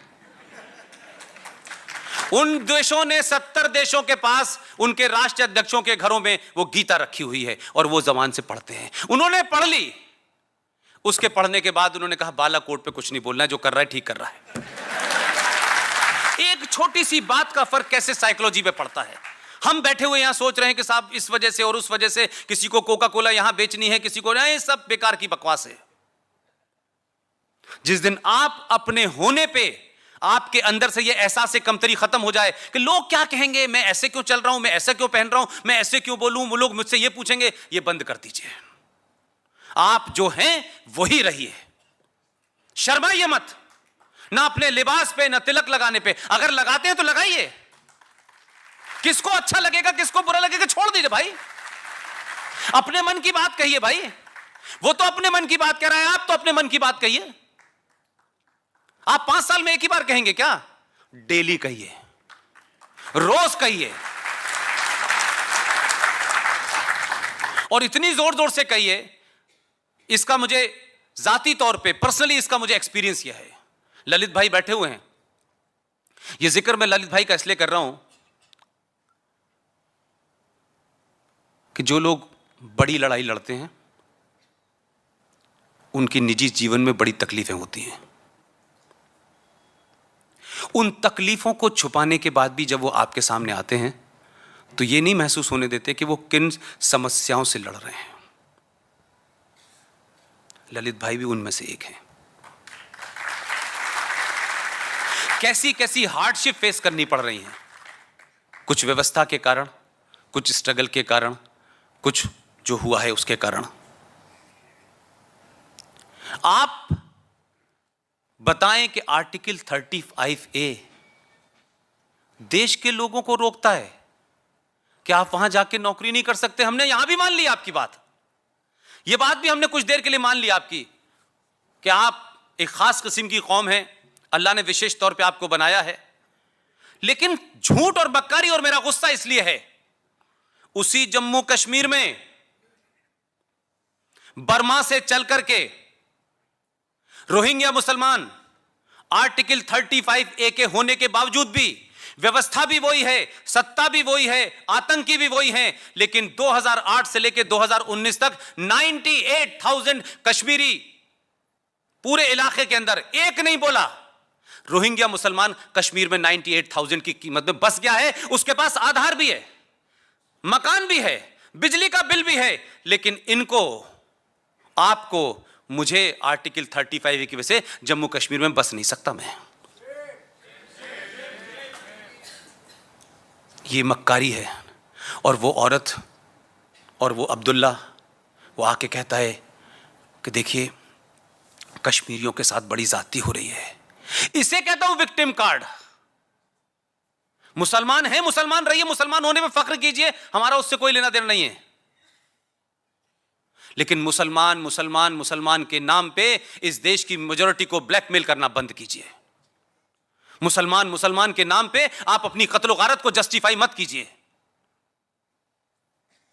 आज भी इस देश में एक बड़ा तबका है कि अगर कोई बात 19-20 किसी भी धर्म के खिलाफ हो जाए, उनके बात ऐसी लगे कि जो लोगों को लगता हो कि यह नहीं होनी चाहिए, हमारे समाज का सबसे ज्यादा लोग उसके खिलाफ खड़े हो जाते हैं। लेकिन एक नहीं मिलता मुझे। कुछ मक्कारी और मुनाफकत के तौर पे, रस्म अदाई के तौर पे क्या कहते हैं, आप मुझे बताइए ना। मैं तो बड़े खूब ओपनली कह रहा हूं, चाहे वो देवबंद हो, चाहे बरेलवी स्कूल ऑफ थॉट हो, चाहे अहले हदीस हो, एक मुझे बताए पूरी दुनिया में कुरान शरीफ की आयत नंबर 5, पेज नंबर फलाने, आयत नंबर ये, पेज नंबर ये, सब बता बता के पूरी दुनिया में आप कत्लो गारत कर रहे हैं, मार रहे हैं लोगों को, बेगुनाह लोगों को मार रहे हैं, इंडिस्क्रिमिनेट मार रहे हैं, लेकिन यहां का मुसलमान खामोश है। उसको बेइज्जती नहीं लगती कुरान शरीफ की? कुरान शरीफ के बारे में कोई छोटी बात कह दे, आप फतवा जारी करके उसको मार देते हैं। आप ओवर हाइपर सेंसिटिव हैं कुरान शरीफ को लेकर के। लेकिन इसी देश के अंदर इस्लामिक आतंकवाद पनप रहा है, इस्लामिक आतंकवाद को बढ़ावा दिया जा रहा है, लेकिन नहीं बोलते। और कमाल और झूठ और मक्कारी देखिए कि जो शख्स जिंदा है, आतंकवाद कर रहा है, वो किताब का भी हवाला दे रहा है, अल्लाह मियां का भी नाम ले रहा है, नारे तकबीर भी कह रहा है, तब तक ये कहते हैं कि ये अच्छे लोग नहीं हैं, नहीं इन पे ध्यान मत दीजिए, ये बुरे लोग हैं, ये मुसलमान नहीं है। लेकिन वो ये सब करता है अल्लाह का नाम लेकर के, कुरान का नाम लेकर के। एक मुसलमान खड़े होकर के जाके गोली क्यों नहीं मारता उसको कि तेरी वजह से इस्लाम बर्बाद, पूरी दुनिया के अंदर बदनाम हो रहा है, हम तुझे नहीं जीने देंगे। क्या कहते हैं भाई, आतंकवाद का कोई धर्म नहीं होता। तो आतंकवाद का धर्म नहीं होता तो जब वो मर जाता है तो नमाज जनाजा क्यों निकालते हो? तो मैंने बनारस में जो रेमेडी तलाशी थी वो मैं चाहता हूं मुंबई के लोग कहें, क्योंकि दो घटनाएं इस इतिहास में जो आज की आधुनिक जनरेशन है उसके सामने हुआ। दो हमारे देश में मौतें ऐसी हुई हैं, एक को पूरा देश नमन करता है और एक की मौत पे पूरा देश खुश होता है। डॉक्टर APJ अब्दुल कलाम, किसी ने उनका नाम पूछा, लेकिन यह दुर्भाग्य है इस अल्पसंख्यक शब्द का कि APJ अब्दुल कलाम के जनाजे में 50 मुसलमान नहीं थे, 50 मुसलमान नहीं थे, लेकिन याकूब मेनन के जनाजे में 5 लाख मुसलमान थे। आप ही के शहर की बात है। इससे आपकी जहनियत का पता चलता है। ऐसा नहीं है कि इस देश में मुसलमान ने कुछ किया हो तो उसको सर पे ना बैठाया गया हो, और यह सोच के नहीं कि यह मुसलमान है। लेकिन आप मुसलमान के अंदर भी वो मुसलमान चाहते हैं जो उसामा बिन लादेन से मिलता जुलता हो, जो दाऊद इब्राहिम से मिलता जुलता हो। तो आपका एजेंडा हो सकता है, इस देश का कभी ऐसा एजेंडा नहीं रहा। आप बिस्मिल्लाह खां को नहीं मानते क्योंकि सुबह सुबह वो पूजा करने जाते थे। तो आप कौन से इस्लाम की बात कर रहे हैं? आप क्या उस इस्लाम की बात कर रहे हैं जिन्होंने मोहम्मद साहब के दामाद को मारा था, नवाजे को मारा था। आज पूरी दुनिया के अंदर जो आतंकवाद फैला रहे हैं मुसलमानों में, वही सेक्ट है जो सबसे ज्यादा ये कर रहा है। लेकिन हिंदुस्तान इस आतंकवाद से, सरकार लड़े न लड़े, लेकिन देश तैयार हो गया है। और शायद यही वजह है पूरे यूरोप में जो हालत है, अभी देखते रहिए, एक मेरी जो स्टडी है, जिनके राज्य में, जिनकी सल्तनत में दुनिया में सूरज नहीं डूबता था, उनके यहां लंदन में सूरज निकल आता है तो संडे मनाते हैं। उनके मुल्क का अगला प्रधानमंत्री मुसलमान होने वाला है। रोक नहीं पा रहे, चाहते हैं अंदर से, लेकिन 100 साल से कोई लड़ाई नहीं लड़ी है। आराम पसंद तलवी लोग हैं, इसलिए स्वीडन के अंदर, ऑस्ट्रेलिया के अंदर, सारा यूरोप कह रहा है अगर इस्लामिक आतंकवाद से लड़ने की किसी में शक्ति है, उस देश का नाम है भारत।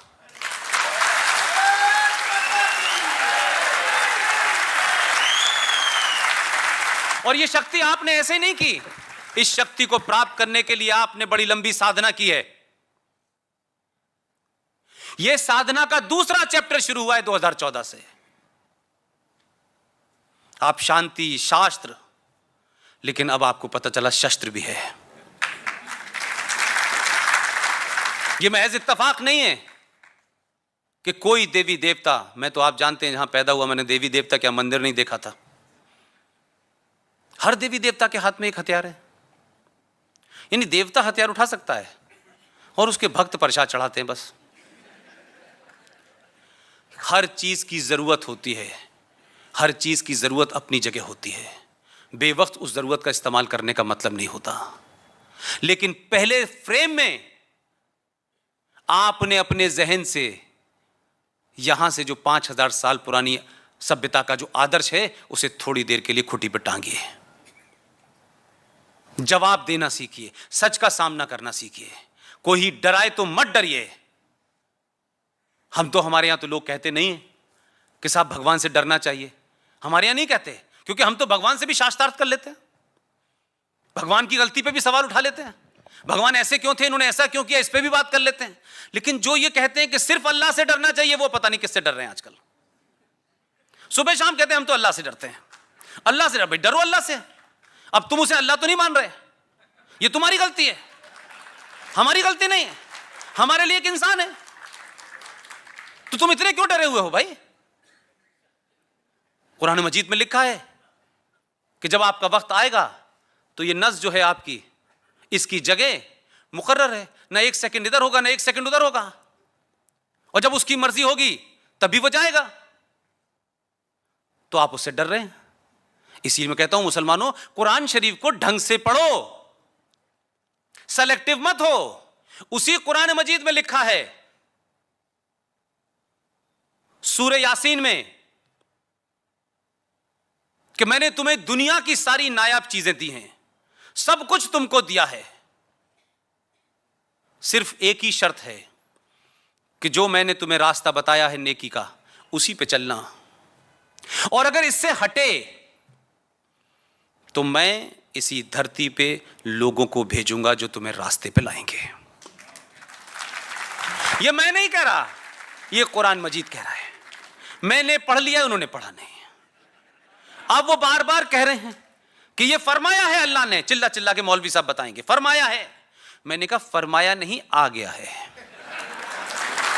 अब उसमें यह नहीं कहा गया, किसी ने कहा, कहीं नहीं यह बात लिखी गई कि उसका नाम मोहम्मद रफीक होगा, मोहम्मद असलम होगा।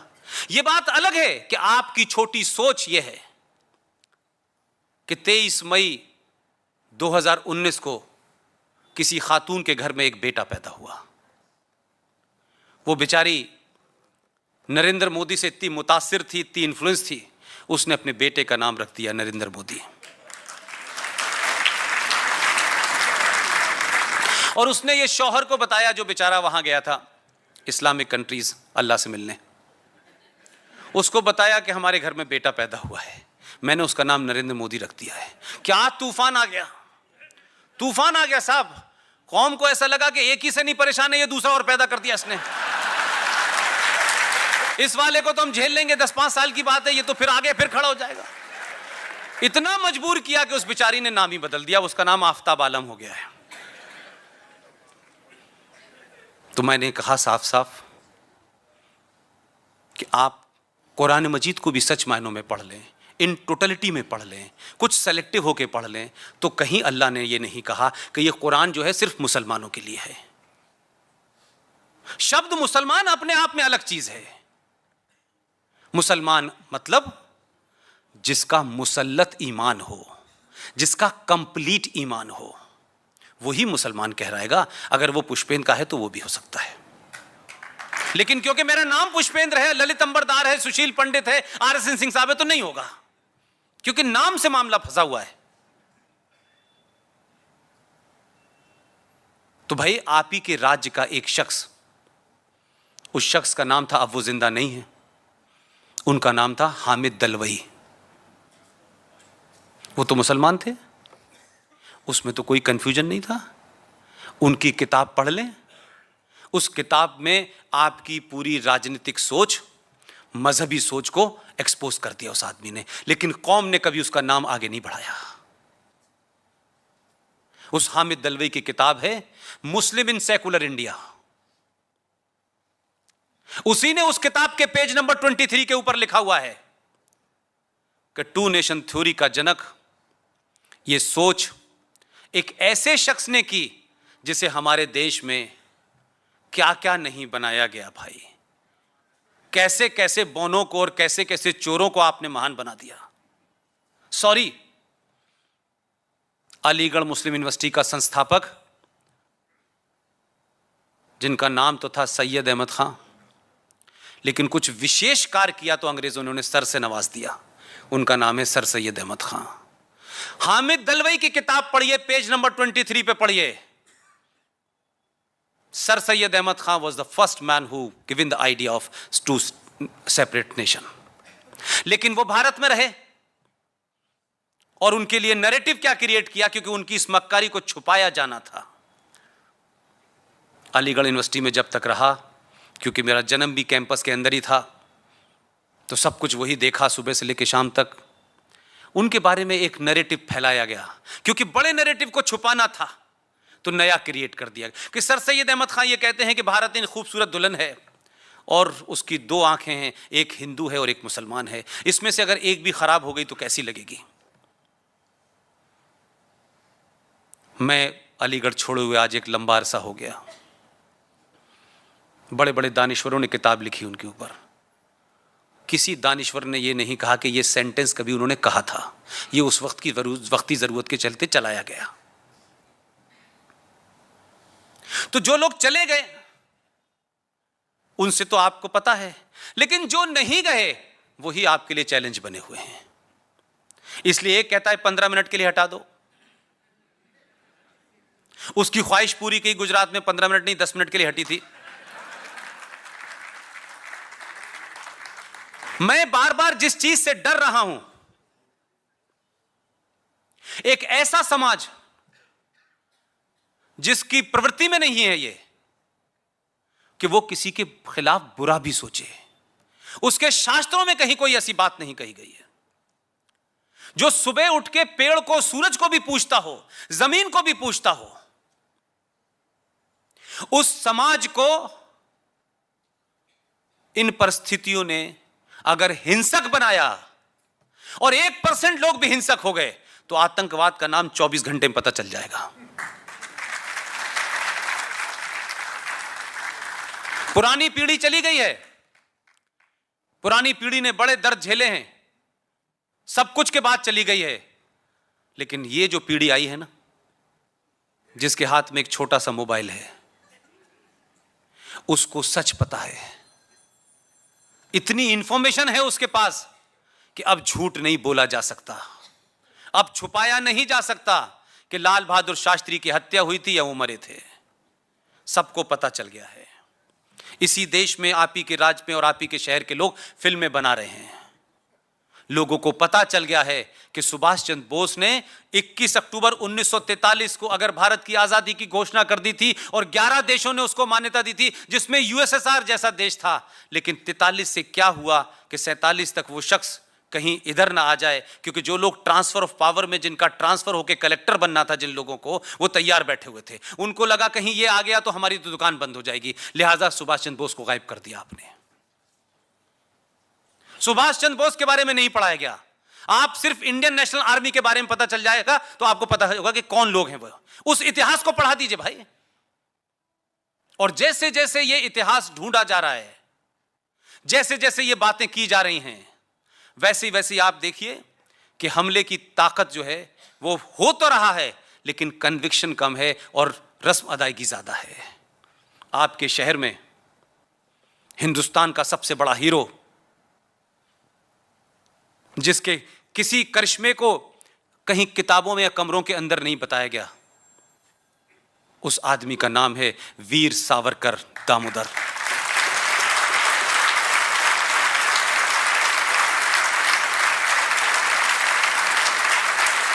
वीर सावरकर के बारे में 24 फरवरी और 28 मई यहां सावरकर के परिवार के लोग बैठे हुए हैं, रंजीत भाई बैठे हैं। सावरकर के बारे में लगातार एक झूठ इस देश में चल रहा है। सावरकर ने माफी मांगी थी, सावरकर ऐसा करा था, सावरकर ने वैसा करा था। मैं 30 तारीख को जयपुर में था, मैंने वहां भी ये बात कहा कि सावरकर के साथ, सुभाष चंद्र बोस के साथ उतना ही बड़ा फ्रॉड किया गया है जैसे इस देश में 2017 में, 16 में, 14 में हिंदू आतंक की थ्योरी गढ़ी गई थी। एकदम झूठ, कोई अस्तित्व नहीं है उसका। वीर सावरकर को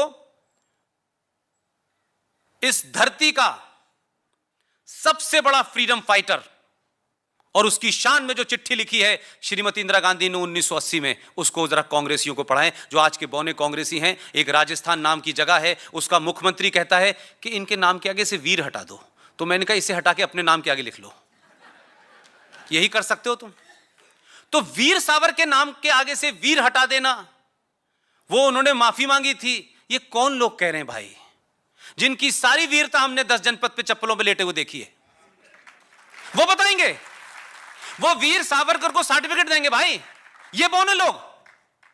इसलिए मैं कहता हूं कि आप प्रतिक्रिया मत दीजिए, लेकिन आपकी प्रतिक्रिया और रिएक्शन की जरूरत कहां है, क्योंकि आप ये मत मानिए कि लोग चुप हो जाएंगे। जिनका मुंह आपने 2014 में बंद किया था और फिर इंश्योर किया 2019 के अंदर, इसी दबाव को बनाए रखिए। आपके राज्य का और आपके शहर का एक टेलीविजन है, एबीपी क्या, मराठा क्या है वो, उसने एक डिबेट चलाई। 28 तारीख को मैं आप ही के शहर में था। उसने कुछ ऐसा करके डिबेट चलाई कि वीर सावरकर नायक या खलनायक। शेम से बात नहीं बनेगी। आपने मेरे जैसे आदमी को सुनने के लिए 4 घंटे अपने निकाले हैं। 1 घंटा मुंबई जाम कर दीजिएगा, चैनल बंद हो जाएगा। और इसको छोटी घटना समझ के मत कीजिएगा। ये छोटी छोटी घटना ही बड़ी बन जाती हैं, और जब बड़ी बन जाती है तब हमको लगता है कैसे विरोध करें। जो मुंह खोले, लोकतंत्र के तमाम हथियारों का इस्तेमाल कीजिए, उनके बिजनेस को ठप कर दीजिए। दोबारा ऐसे लोग मौजूद और हिम्मत ना करें। और जो लोग भी इसकी अगुवाई कर रहे हैं, वो कौन हैं, कैसे हैं, किसके रिश्तेदार हैं, मुझे इससे मतलब नहीं है। एक सिंबल खड़ा कर दीजिए, उसके पीछे खड़े हो जाइए। मुंबई में अगर यह हो सकता है तो फिर पूरे दुनिया के अंदर और पूरे देश के अंदर तो आप समझ लीजिए कि फिर कुछ भी नहीं हो सकता। अगर आपके शहर के अंदर लोग वीर सावरकर को गाली देकर के बच जाएं और दिल्ली इसी मुंबई के अंदर कारोबार करें, तो मैं समझता हूं कि फिर आप ये मत सोचिए, आप यहां करिए। मैं पूरे देश में अपील करूंगा कि इन लोगों के खिलाफ मुहिम चलाई जाए।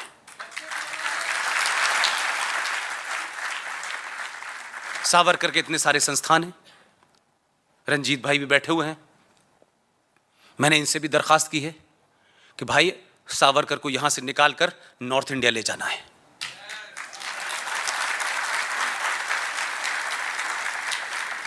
और आप देखिए कमाल, एक आदमी ईस्ट में बैठा हुआ है और एक आदमी वेस्ट में बैठा हुआ है। ईस्ट वाले के साथ भी वही हाल किया जो वेस्ट वाले के साथ किया। एक तरफ सुभाष चंद्र बोस को दफन कर दिया, दूसरी तरफ वीर सावरकर को दफन कर दिया इन्होंने। लेकिन बीच में वो कहते हैं ना, बीच के आदमी का तो पता नहीं चलता ना वो कौन है, वही हाल है। ये छोटी छोटी घटनाएं, आपको इस पे अपना रिएक्शन देना है और रिएक्शन देने से ये दहशत पैदा करिए।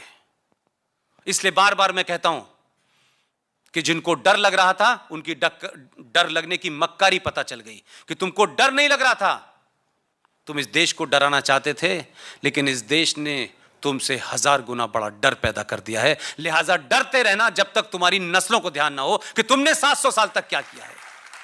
ये जो रहम और इमीडिएट हमारे अंदर एक दरिया दिली पैदा हो जाती है कि ना, ये गलती दोबारा नहीं होनी चाहिए। इतिहास आपको बार बार मौके नहीं देता है। कुछ क्षण होते हैं, पूरी दुनिया का माहौल ऐसा होता है, उन लम्हों के अंदर कुछ फैसले ऐसे होते हैं जो सदियों तक याद रखे जाते हैं। ये पूरी इस वक्त पूरे देश के अंदर जो पावर जनरेट हुई है, जो समाज के अंदर राष्ट्रवाद की चेतना जगी है, ऐसी तो आजादी में भी मुझे नहीं लगता कि हुई होगी। इसलिए जो जिस हैसियत में है, अगर वो करोड़पति है तो वो अपना धर्म निभाए, और जो बेरोजगार है वो अपना धर्म निभाए। ये कोऑर्डिनेशन होना चाहिए। ये नहीं होगा कि कुछ बेरोजगार लोगों का काम है भारत माता की जय लगाना, कुछ बेरोजगार लोगों का काम है कि कुछ लोगों को का काउंटर करना। हर एक की जिम्मेदारी है, हर जगह होगा। एक मां की भी जिम्मेदारी है, एक बच्चे की भी जिम्मेदारी है। अपनी अपनी जिम्मेदारियों से मत भागिए और सवाल वो उठाइए जो इस संविधान और इन अदालतों ने जिनके साथ फ्रॉड कर रखा है। लिहाजा यह नहीं हो सकता कि मुसलमान, अरे ये कैसे हो सकता है, नहीं, ये ऐसे ही हो सकता है, ये ऐसे ही होगा, यही होगा। अब ये नहीं होगा। अगर आपको भारत की संस्कृति से, इस देश से प्यार है तो वंदे मातरम आपको कहना पड़ेगा।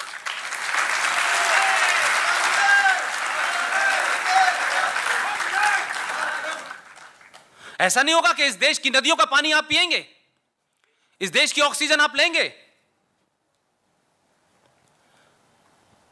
लेकिन जब भी जरूरत पड़ेगी तो आप कहेंगे हम होली लैंड के लिए आंसरेबल हैं, फादरलैंड के लिए नहीं है।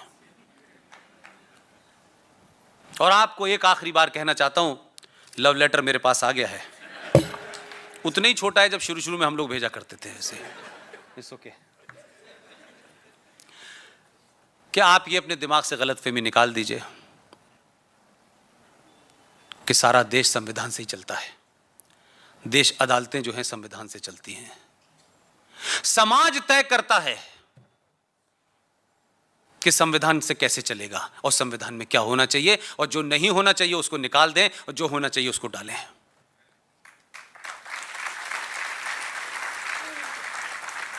लिहाजा यह शब्द अल्पसंख्यक हमेशा के लिए खत्म होना चाहिए। 21 करोड़ लोग अगर इस देश में अल्पसंख्यक हैं तो मुझे फिर इस बात पे ताज्जुब होता है कि फिर बहुसंख्यक कहां हैं। और ये जो शब्द अल्पसंख्यक के नाम पर आपने जो तांडव मचा रखा है, क्योंकि जहां जहां तथाकथित ये अल्पसंख्यक मेजॉरिटी में होते हैं वहां इन्हें निजामे मुस्तफा चाहिए होता है,